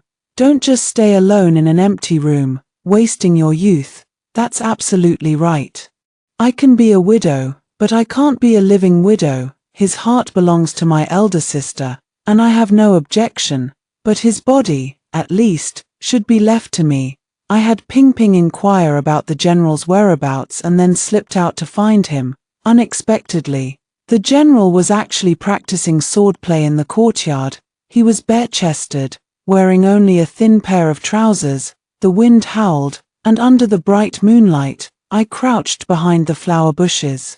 I watched the crisscrossing scars on his back and his handsome, reserved face. Silently, I pinched my nose. After finishing his training, the general casually scooped up a ladle of water and poured it over himself from head to toe. The water splashed noisily. My heart splashed noisily too. My nosebleed splashed noisily as well. The sound startled the general. He saw my face covered in blood and immediately panicked. "What happened to you?" He suddenly scooped me up and shouted, "Someone, fetch a doctor." I quickly covered his mouth and stammered an explanation. "No, it's just my liver fire flaring up. I'm young and full of energy." This illness is quite easy to treat. You know what? The general's footsteps slowed down a bit. He looked down at me. What? I closed my eyes and blurted out. Just give me 2 kisses and I'll be fine. Afraid he might refuse, I decided to take the initiative. I wrapped my arms around his neck and kissed his lips. The general's entire body stiffened. His strong hand suddenly tightening, sinking into my soft buttocks. He effortlessly pressed me against the wall, biting my lips. I felt as if swept up in a storm, all my reason torn to shreds. Oxygen was snatched away, consciousness shattered. By the time I regained my senses, I was already in the bedroom. The general's knee pressed between my legs, pushing forward bit by bit. He looked into my eyes and asked persistently, "Third miss, are you willing?" His eyes were brewing a storm, scorching me with their intensity. I covered my face and mumbled a vague "am-ham," but he wouldn't let me go, pulling my wrists above my head and forcing me to look at him. I bit my lip and looked at him, suppressing the shyness within. The candlelight flickered in and out through the bed curtains, and I could clearly see that he had eyes like those of a wild beast. His gaze was fixed firmly on me, as if he were about to devour me completely in the next moment. He was still asking, "Third miss, are you willing?" I whispered like a mosquito, "I am willing." He asked with his mouth like this. The other hand was clearly already. I trembled and wanted to back away. The general held my waist, bit my earlobe, and pressed. Willing to what? Later on, I couldn't even remember what I had said. In short, to make him let me go. I begged, cried, and babbled nonsense. I was knocked so hard that my head hung over the edge of the bed, and I glanced at the table. The candle had burned out completely. Faint light filtered through the window. My legs were still draped over his shoulders, aching terribly. Eventually, I couldn't bear it any longer and cried myself to sleep. I only vaguely remember him carrying me to wash up and changing the sheets and bedding, in the dry, fragrant, and soft bedding. I completely lost consciousness. After spending a few days of shameless newlywed life with the general, my legs go weak every time I see him now. He has been on leave these days, staying at home all day long, not stepping out of the inner courtyard. I looked at him with a conflicted expression and said, "General, isn't it a bit inappropriate for you to do nothing all day? Hurry up, go find friends to drink, ride horses, tour the lake, or listen to opera, do whatever you like." The general leaned back on the soft couch, glanced at me leisurely, and smiled meaningfully. "You've done quite a lot at home. What, is the third young lady not satisfied?" This man. Really, when others are around, he properly addresses me as madam. When the door is closed and it's just the two of us, you insist on calling me third miss. Clearly, you're teasing me. I rubbed my reddened ears and found an excuse to ask him to go out for a stroll. In fact, the housekeeper had already prepared the gifts for returning home, but I said I wanted to add a few more items. I'm feeling dizzy just looking at the desk, the soft couch, and the windowsill in the room. A man's heart and body are truly separate. If I hadn't seen the portrait of my elder sister in the box in his study, I would have thought that his daily interactions with me meant he had fallen in love with me. I hastily put the portrait back. He was standing at the door, watching me. I was startled. It's so awkward to uncover my husband's secret. The general, however, refused to let it go and raised an eyebrow to ask, "What is my lady looking at?" My eyes darted around. Nothing. I just saw some dust on the box and wiped it off. He stepped closer, trapping me in the chair, and whispered in my ear, "Aren't you going to open it and take a look?" I grew even more flustered and quickly replied, I wouldn't dare. These are the general's personal belongings, I shouldn't look." He suddenly let out a cold laugh. Later, I patted my flushed face, unwilling to dwell on it any longer, and urged him to go out. But it just goes to show how strong the attraction is between my elder sister and the general. On the rare occasion that we went out, we actually ran into my elder sister. The general and I were sitting in the small tea room selecting jewelry for my mother when a noisy voice came from outside. You're truly wasteful. Anything in this shop costs dozens of taels of silver. A married daughter is like spilled water. Your heart and your money belong to our Shu family.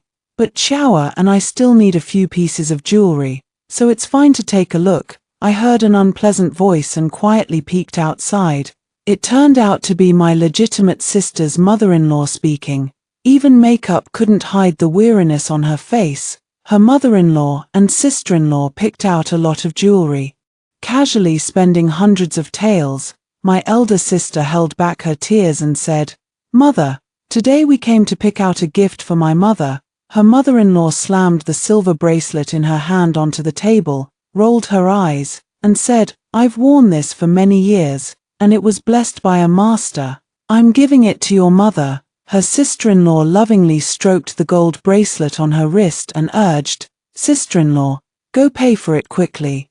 The shopkeeper said this bracelet is the only one of its kind in the entire capital. If we don't secure it now, someone else might buy it. The faces of these two are even more detestable than those of corrupt officials. Although I dislike my legitimate sister, I can't stand to see them bully her like this. My legitimate sister was so wronged that she was on the verge of tears, yet she couldn't utter a single word in her defense. Watching this made me furious. Her mother-in-law and sister-in-law exchanged a glance, their eyes filled with smug satisfaction. This is precisely because they know my legitimate sister won't resist. My legitimate sister has been raised with utmost care and luxury by the head wife since childhood. She is thin-skinned and proud, and has never encountered such a situation before. Just at that moment, the top scholar arrived. As soon as my legitimate sister saw him, she burst into tears of grievance. The top scholar was still somewhat reasonable. After learning the whole story, he gently said, "Mother, sister, didn't Wanwan give you quite a few pieces of jewelry a few days ago? Those were all part of her dowry and are much more valuable than these. Today is about choosing a gift for my mother-in-law, so let's go look elsewhere." I thought to myself, that's more like it. But then it hit me, my legitimate sister had only been married for a few days. And these people had already gone through her dowry. How were they going to live together in the future? Who would have thought that the old woman would roll her eyes and put on a pitiful expression? Oh dear, the old saying is indeed true, once a man takes a wife, he forgets his mother. Back in the day, I worked as a servant to earn a little money just to buy you ink and brushes for your studies.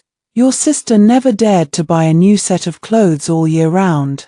And her hands ache whenever it rains from all the embroidery she's done. She went on, dredging up old grievances. The legitimate sister's sister-in-law also pretended to cry. The top scholar fell silent, looking extremely troubled. My elder sister quickly said, "Mother, sister, if you like it, just buy it. Don't say such things anymore, or my husband will feel heartbroken." Upon hearing this, the top scholar sighed, "I've made you spend money again." The old woman and the sister-in-law curled their lips, showing no gratitude at all. Poor my elder sister, she spent several hundred taels of silver in vain. To think I got a remark from the old woman, a high official's daughter, spending a few hundred taels of silver and still being so stingy. Clearly she doesn't take us small households seriously. My son marrying you is truly a misfortune. Hearing this, I could hardly resist rushing out and giving her 2 hard slaps. My father is an official. But our family's silver didn't just fall from the sky. My elder sister had a generous dowry because the first wife nearly emptied her own savings to supplement it. I turned to look at the general, hinting at him, "Let's think of a way to help my legitimate sister. Aren't you secretly in love with her? Don't you feel sorry for her right now? I'll speak first to give you a way out. So hurry up and help. Have a cup of tea to cool down. Look at you. So angry you're practically steaming from the top of your head." The general pressed me into the seat and said calmly, "If your elder sister can't stand up for herself, it's useless even if you rush out to help her. Some people need to suffer a bit before they learn to plan for themselves." I blurted out, "You're so cold-hearted. You admire my elder sister, yet you say such things. As soon as the words left my mouth, I regretted it and bit my tongue. Some things are one thing to know in your heart, but to actually say it out loud, to break through this layer of window paper, is another matter entirely. The general listened, remaining silent for a long time, his expression shifting between light and shadow, his dark, pitch-black eyes fixed on me, like a looming cloud pressing down, making it hard for me to breathe. I thought to myself, I must have hurt his feelings. After all, he couldn't marry the one he loved. And I had to go and expose his feelings like that. Sigh, I wonder if he'll still let me sleep with him in the future. His skills are really something else. The next day, the general accompanied me home. I sat on the soft cushion, my bottom burning with pain. Last night, I was in a daze while sleeping. The general suddenly returned from the study. He lifted me up and gave me 3 sharp smacks on the bottom. I looked at him in pain and confusion, not understanding why he did that. He casually put me down without a word of explanation, then held me and fell asleep. Crazy, absolutely crazy. I was furious but didn't dare speak out, so I secretly got back at him once. In the morning, I stepped over him, pretending to trip, and stomped right on his sensitive spot.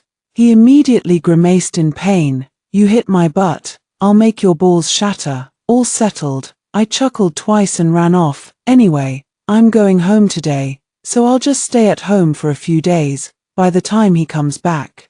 No matter how angry he was, it should have subsided. I never expected to stumble again today in the carriage.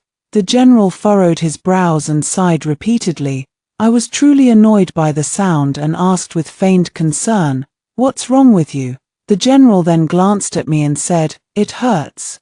Come over and rub it for me." This instantly stirred up my rebellious streak. I glared coldly and retorted, "My butt hurts too. Why don't you come rub it for me?" The general immediately replied, "That works too." He stretched out his long arm, reached over, and pulled me onto his lap. I silently slapped my own mouth. Serves you right for talking too much. When we reached the door, I was flushed and couldn't wait to push him away. As I got out of the car, I ran into my legitimate sister and the top scholar returning together. I was afraid the general would come after me to tease me. I smiled at them and ran home first. As a result, I was so clumsy that I tripped over the threshold and fell flat on the ground. Let me die quickly. I heard the stifled laughter of my legitimate sister and the top scholar behind me. Wishing I could vanish on the spot, the general rushed over in a flash and pulled me up, frowning. He brushed the dust off my clothes. He then gently squeezed my wrists and ankles to make sure I hadn't sprained or injured myself. He finally breathed a sigh of relief. My elder sister sneered. Third sister has always been careless since childhood, and even after marrying, she still doesn't understand etiquette. In my opinion, mother should really teach you some manners, so the general's mansion won't laugh at the Ning family for failing to raise their daughters properly. Since childhood, my elder sister has always enjoyed mocking me a few times. It's never hurtful, so I don't really mind, the Grand General said with a cold face, the wife of a mere Hanlin Academy editor.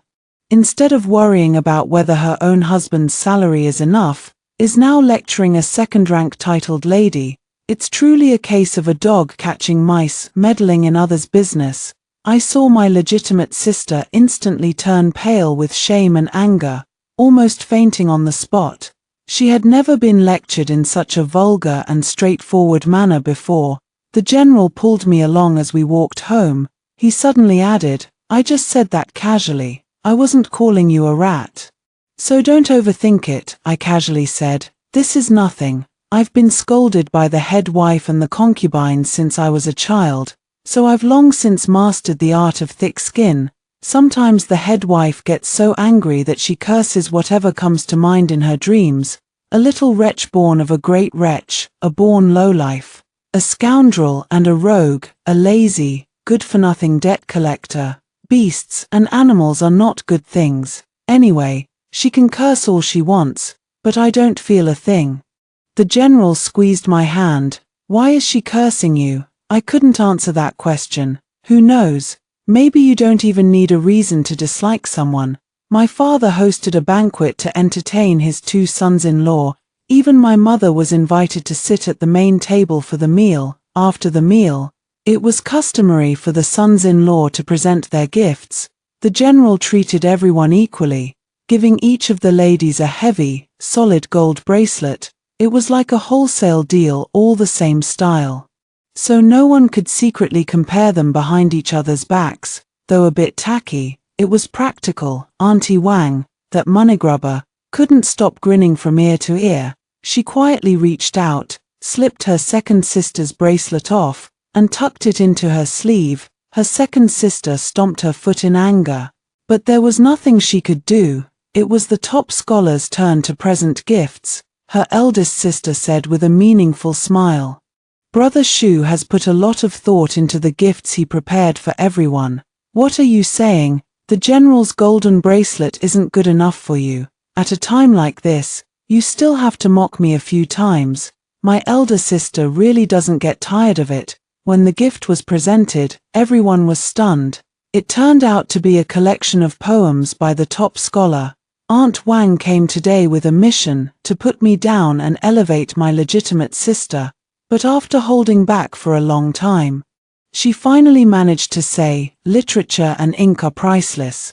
This gift from the eldest son-in-law is truly precious." Everyone was already keeping their heads down, unsure how to react. Hearing this, they found it even more amusing. It was my father who broke the tension with a laugh, telling everyone to disperse and return to their own courtyards to rest. I was assigned the task of showing the general around my home. Along the way, the general pointed to the empty pond in my yard and said, "I heard that your father used to enjoy raising fish, but they kept disappearing. He set up a stakeout to catch the thief, only to find you, the little culprit, sneaking in every now and then to catch fish and grill them." I awkwardly tried to defend myself. It wasn't because I was greedy, it's just that my father's fish were exceptionally delicious. Really, once you've tasted them, you'll never forget. The general neither agreed nor disagreed, passing through the garden. Looking at the target standing by the wall, he said thoughtfully, "Your mother-in-law mentioned that when you were 8, you suddenly had the idea to become a peerless heroine. Your family hired a female instructor for you, but you couldn't keep up after a few months of training. In the end, you took a different path and mastered a slingshot with remarkable accuracy. This was indeed my proudest achievement. I had my maid bring my slingshot and asked the general to balance an apple on his head. He stood 100 paces away. I drew my slingshot, loaded a stone, and shot it out. With a bang, the apple was smashed to pieces. The general looked at my slingshot, clicked his tongue, and said, "I remember the year before last. The young master of the Yongning Marquis was walking on the road when a villain smashed the jade crown on his head with a stone. Judging by the technique, it must have been your doing." I was dumbfounded and hurriedly said, "I didn't cause trouble for no reason. That scoundrel from the Yongnan Marquis's family bullied me first. He threw a stone at me, and I got a huge bump on my head. I really can't believe it. My parents just chatted with him for a while, and they spilled everything.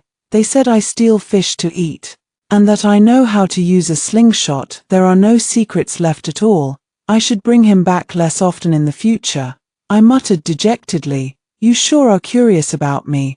Who would have thought he would say solemnly, "Madam, you have not the slightest curiosity about me." A thought suddenly popped into my mind. Curiosity about someone is the beginning of liking them. Could it be that the general likes me? I looked at him with suspicion. He suddenly pulled me into the rockery next door. The light dimmed instantly, and we squeezed together, our breaths mingling, pressing against his chest. I nervously said, "Here, here, that's not good." The general stared at me and chuckled softly, "Madam, you really are a hungry demon of lust." The next moment, I understood why he said that. My legitimate sister and the head wife were walking toward us. He didn't want to run into them, so he pulled me aside to hide. Furious and embarrassed, I punched him in the chest, but he grabbed my hand, lowered his head to kiss it, and coaxed, Don't be impatient, my lady. Once we return to the manor, you can play however you like. I stomped my foot in anger, truly at a loss for words. Outside, the head wife suppressed her fury and said, I never thought much of the Shu family from the start, but you insisted on marrying into it. Now look at you, completely controlled by an old woman, and you still haven't consummated the marriage after all this time. And today, at the homecoming banquet, you gave a few shabby books as gifts, making our mother and daughter lose all face. The legitimate elder sister cried and said, I had prepared generous gifts, but who could have guessed that my mother-in-law swapped them out before I left the house? The head wife said in frustration, Cry, cry, cry. All you know is how to cry. Look at that little wretch Ning-san, acting all sweet and intimate with the general. She was granted the title of second-rank lady at such a young age. It must have been the general who requested it from the emperor. I shouldn't have been soft-hearted back then and let you marry into a poor family like the Zus. My elder sister stubbornly insisted. Mother, in my dream, Ning-san married Shu Qingyuan, and they lived a warm and carefree life. Later, Shu Qingyuan rose to prominence, becoming a high-ranking official, and she became the most distinguished noblewoman in the capital. And me, I listened to you and married Li Su. On our wedding night, he went off to fight in the northwest, and I was left to live as a widow day after day, barely getting by. When news of his death in battle came, the emperor gave me a cup of poisoned wine and ordered me to be buried with him. At this point, my elder sister cried even harder, complaining bitterly, Mother, do you really want me to repeat the same mistake? Hearing this, I was completely dumbfounded. No wonder my elder sister had never shown much interest in that top scholar before.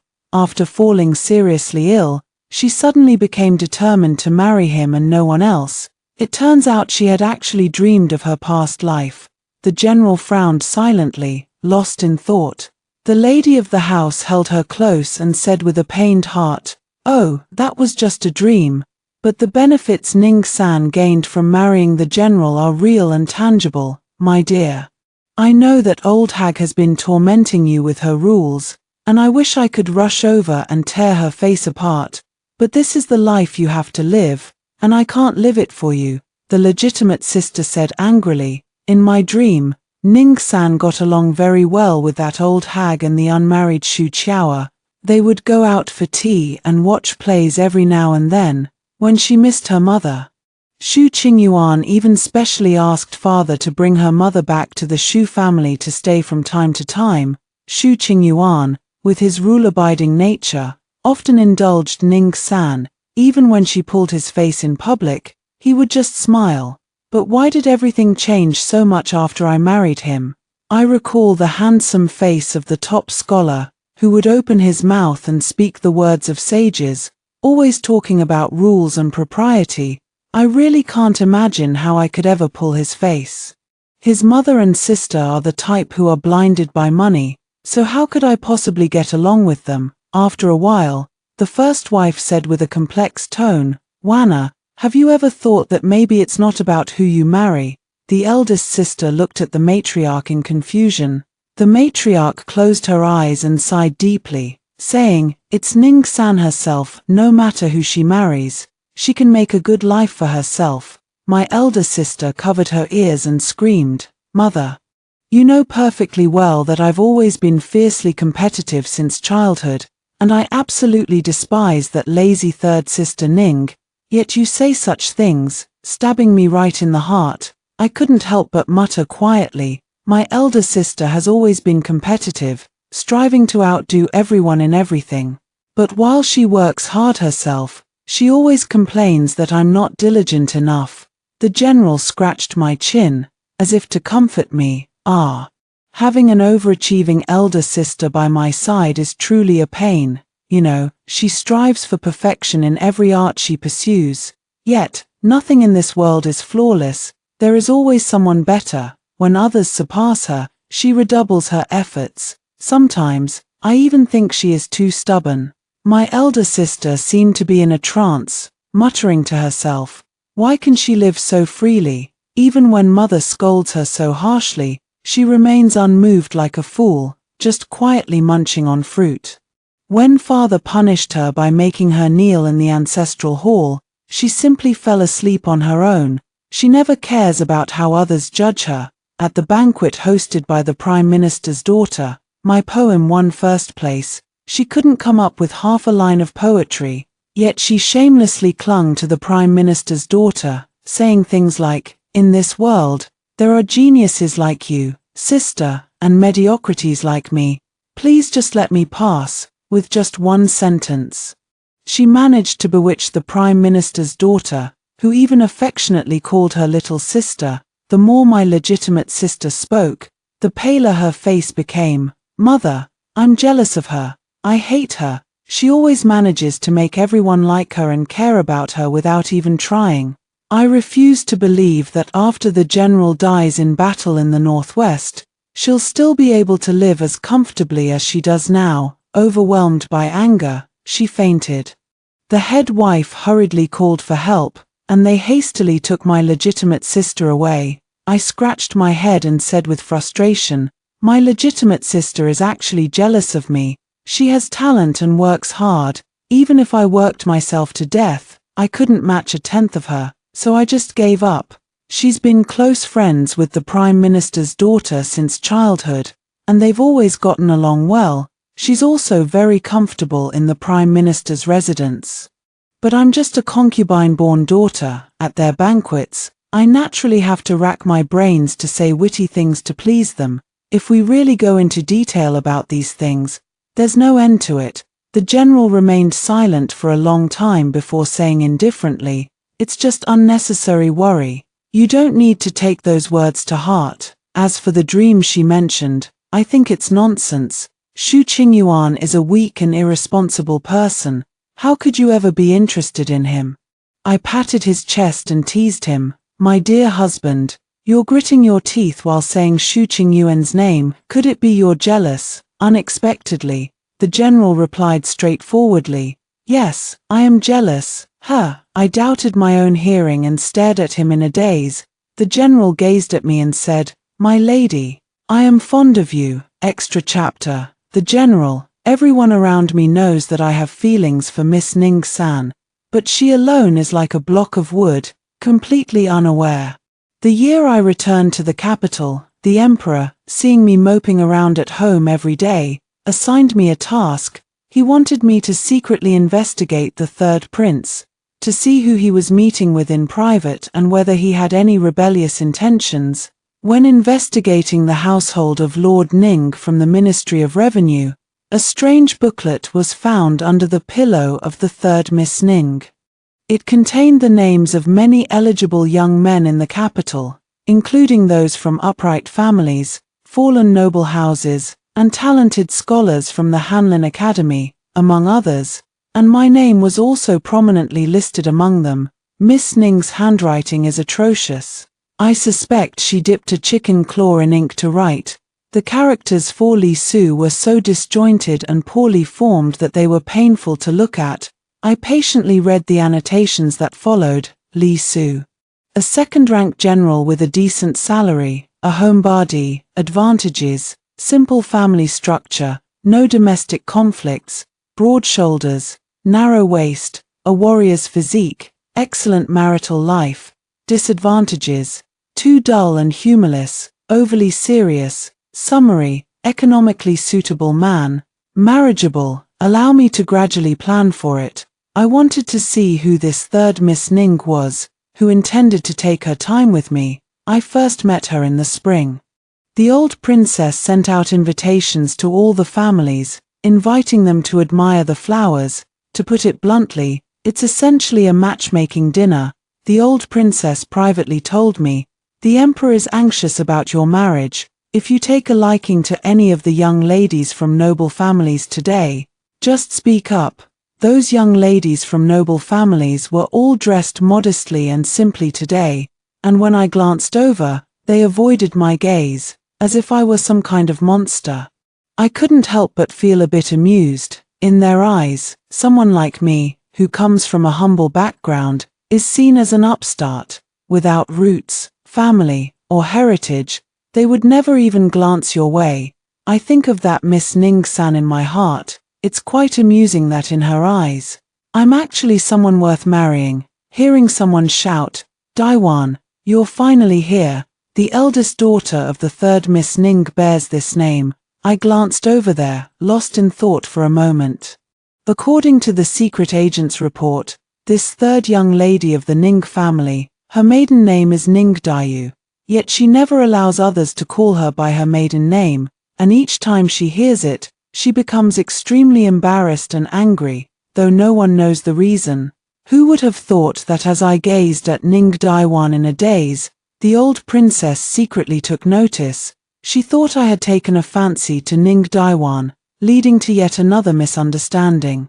I truly caught sight of Miss Ning-san in the back garden of the royal mansion, blooming peonies, in a riot of colors, surrounded a young lady. She was dressed in a light green gown, wearing a phoenix-winged purple-gold crown and holding a golden staff, with a cheerful smile and bright, lively eyes.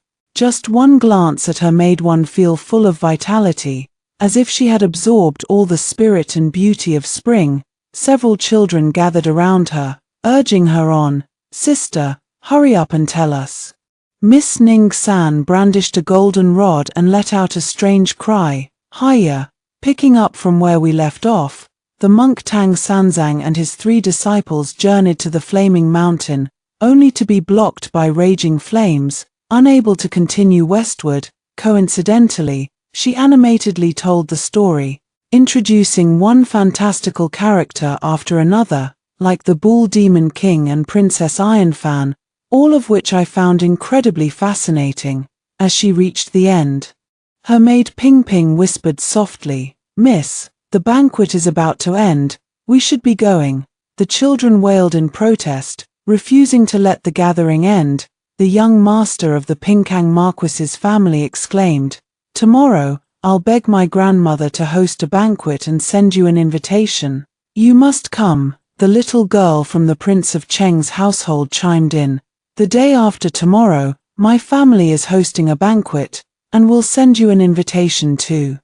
The children raised their hands, eagerly vying to announce that they would host banquets and send her invitations. Looking at Miss Ning-san's smiling face, I thought to myself, no wonder there have been so many banquets in the capital since spring arrived, and no wonder. Even though Miss Ning-san is a concubine-born daughter, all the nobles and officials speak highly of her. I recall the secret agent's report that she is now highly favored at home and holds a prominent position. So, this is the reason. As long as she could win over these pampered little tyrants, Miss Ning-san would have her protective talisman. "Third sister, can we touch the phoenix wing purple gold crown and the golden cudgel?" The children stared with eager eyes. Miss Ning-san generously said, "After I go home, I'll make a set for each of you." The children cheered upon hearing this. The maid Tsuetsue opened the purse, and the children automatically and willingly took out their silver. Clinking silver flowed into Miss Ning-san's purse. She smiled with her eyes curved, looking every bit like a money grubber. Later, I attended several banquets in a row, and on a few occasions, I deliberately wandered in front of third Miss Ning. Wasn't she supposed to take her time with me? Why haven't I seen any action yet? Each time, third Miss Ning would just glance at me with a flushed face and then walk away. Sometimes I can sense her secretly observing me. When I look over, she immediately averts her gaze, him not to arrange a marriage for the eldest daughter of the Ning family. Again, in my name, many rare treasures were sent to the Ning family. Everyone thought I had taken a fancy to Ning Daiwan. Later, Tsuetsue came to report that Ning Daiwan, in order to reject me, forced Ning-san to seduce me. I originally wanted to clarify, but after thinking about it, I decided to let it be. Ning-san, if you don't give her a push, she'll forever retreat into her little turtle shell. Moreover, she may seem muddled, but in reality, she has a clear sense of judgment in her heart. If she doesn't want to, even if Ning Daiwan uses every trick in the book, she can't force her in the slightest. Perfect. This is a good opportunity to test her true feelings. So, when I learned that Ning-san had indeed jumped into the lake that day, I was both shocked and delighted. After bringing her home, I felt somewhat uneasy on our wedding night.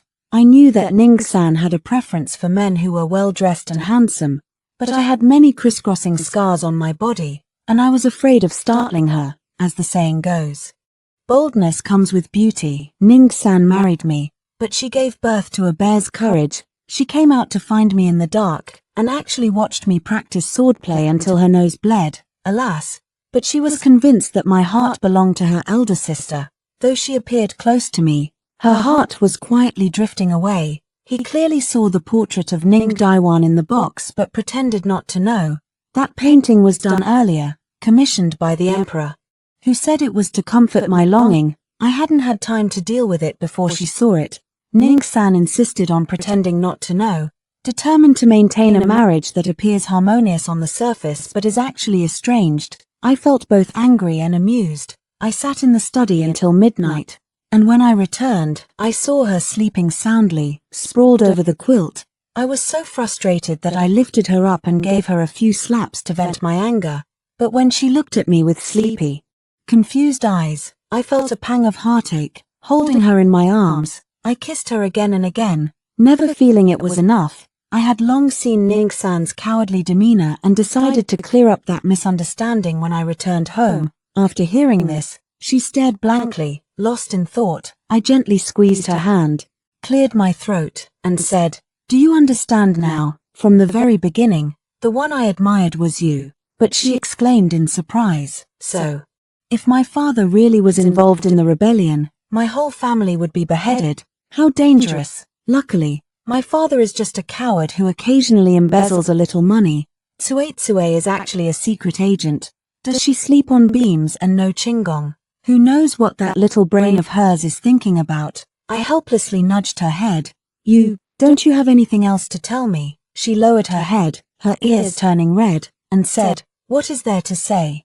Haven't you already read my notebook? When you mention that notebook, I have something to say. You only care about my body, but you've never said you care about my heart." Ning-san let out an ah and covered her face, saying, "I like you. That's why I want to kiss you.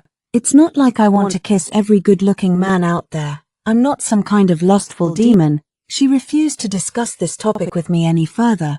I always felt that she was afraid, like a little snail, hiding in its shell, not letting others easily see her weaknesses. Thinking about it carefully, it makes sense. As a concubine's daughter, she has witnessed too much of the inner household strife, and her own mother sacrificed herself to plan for her future.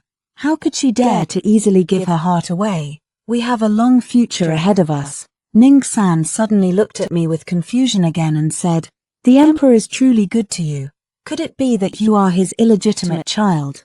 "Stop talking nonsense." I pinched her nose, paused for a moment, and then said, "Do you know the Divine Strategy General?" She nodded. "The great hero of our great Xia dynasty. Who doesn't know him? Back then, he led troops to resist the barbarians and later died from severe injuries. When the emperor learned of this, he wept bitterly and suspended court for 3 days. In the capital, every household hung white cloths at their doors, mourning the general for 7 days.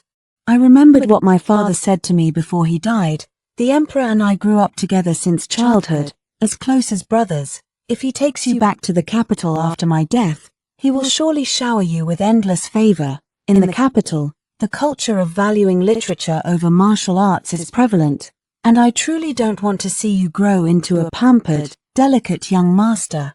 Before the imperial decree arrived, I had already dispersed the loyal servants of my household across the northwest, and I, having shed the illustrious reputation of being the son of the great general, grew up in the northwest like an orphan.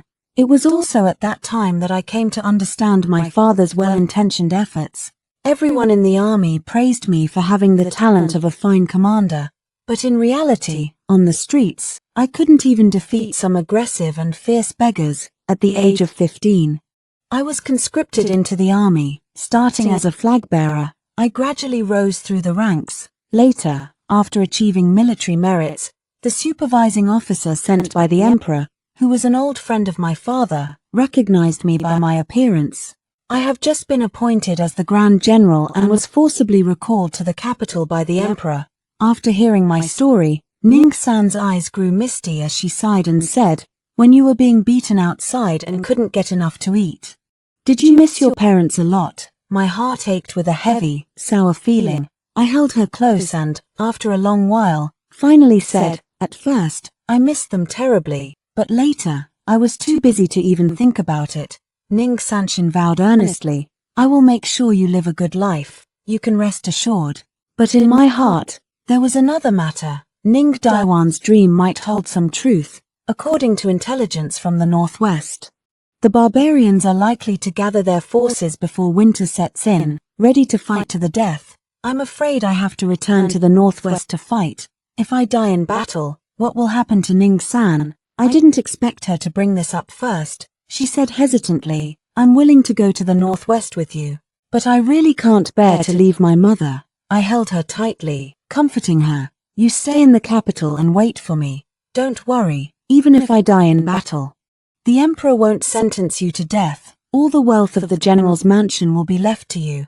If you ever meet a man who suits your heart in the future, you can remarry." This time, Ning-san said nothing more. Until the day I was to return to the northwest, she didn't come to see me off. I stood at the city gate for a long time, and just as I was about to spur my horse westward, I suddenly saw a carriage rushing toward me. Ning-san leaned out of the window and shouted, "Lee-Su, wait for me. Wait for me." In that instant, I felt all the blood in my body boiling. I galloped my horse to meet her. She patted her chest and said, "Good thing I made it in time. I went to the Ning family and stole my mother out. Now I have no more worries. Let's go." Inside the carriage, my mother-in-law wore an expression of not knowing what to say. I pinched her under the arms, lifted her onto the horse, and planted several firm kisses on her face. Ning-san blushed and pushed me away. "I will treat you well." I pressed her against my chest, not letting her see my reddened eyes.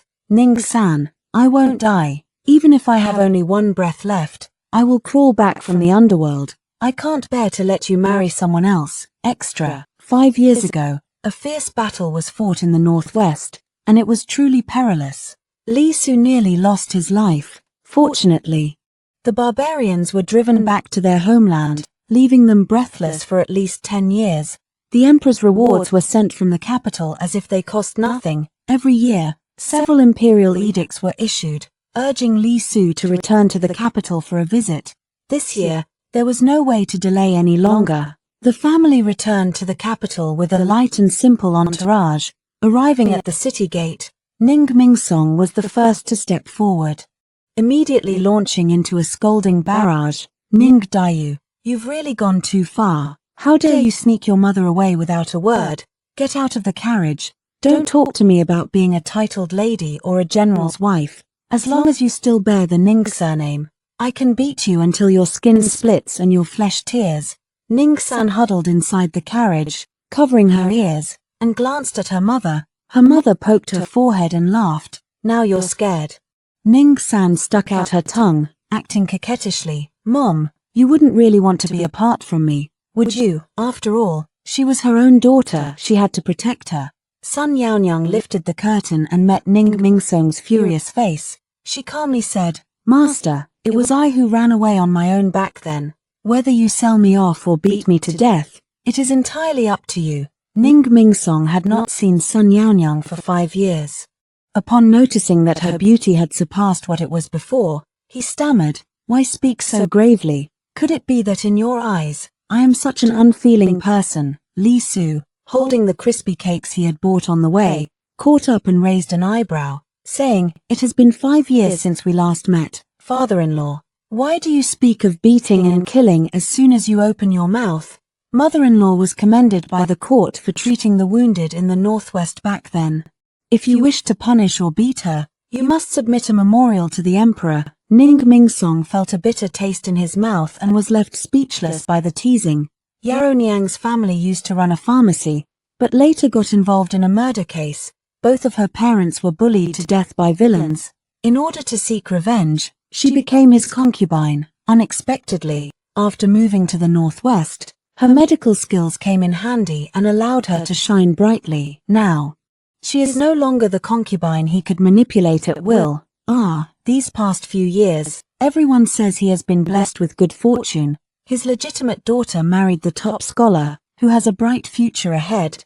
But what others don't know is that Daiwan returns home crying every day, insisting on a divorce. She said she couldn't stand the Shu family's simple and hard life, nor could she bear her husband's indifference. The concubine's daughter, on the other hand, married the highly esteemed general, but this rebellious daughter of his, without a word, stole his woman away, yet he couldn't scold or reprimand her, only sending letter after letter to the northwest, urging her anxiously to send Yang back. But that rebellious daughter only replied with 4 words, "Just you wait." He really puts on a show of glory in public but suffers in private. Ning San saw the shortbread and couldn't resist craving it. Li Su quickly handed it to her, amused. "When we passed by that stall, you didn't even think about eating. How is it that after walking a few miles, you're suddenly craving it again?" Ning San also noticed that she had been quite greedy lately, wanting to eat this one moment and that the next. Sun Yaonyang looked at her daughter's increasingly plump little face and vaguely began to suspect something. Back at the general's mansion, Sun Yaonyang shared her suspicions with Li Su. Li Su was terrified and immediately summoned several imperial physicians to take her pulse. Perfect. Ning San was indeed pregnant. She patted her flat belly in astonishment and said, I'm going to be a mother." However, Li Su stared at her belly without any joy. For 10 days straight, he ate poorly and slept poorly, looking somewhat haggard, with a stubbly beard. He looked like a vagrant. Finally, he gritted his teeth and said, "Ning San, this child cannot be kept." Ning San glanced at him. Knowing that Li Su's mother had died from a difficult childbirth when giving birth to him, in Li Su's heart, there was a shadow cast over the child. She made up nonsense, saying she hadn't been feeling well lately and would take the medicine another day. As she kept putting it off, the child was already over 5 months along, and her pregnancy was showing. Li Su was filled with such regret that he almost wanted to castrate himself. These days, Ning San has not been idle, sharing all the knowledge about production she knew from her past life with her mother. Inspired, Sun Yaonyang provided care and treatment for several pregnant women and assisted in the delivery of a few expectant mothers. Her medical skills advanced by leaps and bounds. A daughter's pregnancy and childbirth are matters of life and death. Sun Yaonyang had to draw upon all the knowledge she had acquired in her life, not daring to be the slightest bit careless. Ning San looked at the anxious crowd, thinking to himself, if only I had studied medicine in my past life. Instead, I chose law, a field even dogs wouldn't study, and after graduation, I struggled to find a job. On the first day following the leader to court, she was stabbed to death by the opposing party's family. While others work for money, her job costs her life. Fortunately, she was an orphan in her previous life, with no attachments. Ning San, lost in thought, walked all the way into the delivery room. The delivery room was specially arranged and thoroughly disinfected to the maximum extent. She deliberately controlled her diet to prevent the baby from gaining too much weight. She also exercised daily and practiced yoga diligently. But when it comes to giving birth, there's no avoiding suffering. Ning San's childbirth was considered smooth, yet she still endured a great deal of suffering. The baby was born, a little girl, wrinkled and skinny like a tiny monkey. Li Su was the first to burst into tears, gritting his teeth and saying, "We're not having any more children." That very night, he sought out the imperial physician to prepare a medicine to end his lineage. After eating it, my heart felt much more at ease. He finally understood that no method of contraception, not even the sheep intestine method, was foolproof. Only by cutting it off at the root could it be considered truly thorough. When he returned, Ning San was still asleep. The child, swaddled in a blanket, slept in a small bed to one side. The candlelight in the room was dim and yellow. Li Su thought to himself that he now had a family. After hearing the 2 stories above, what are your thoughts? Feel free to share your opinions in the comments section. Looking forward to hearing from you. If you liked this story, don't forget to like it, share it, and subscribe to my channel. See you next time.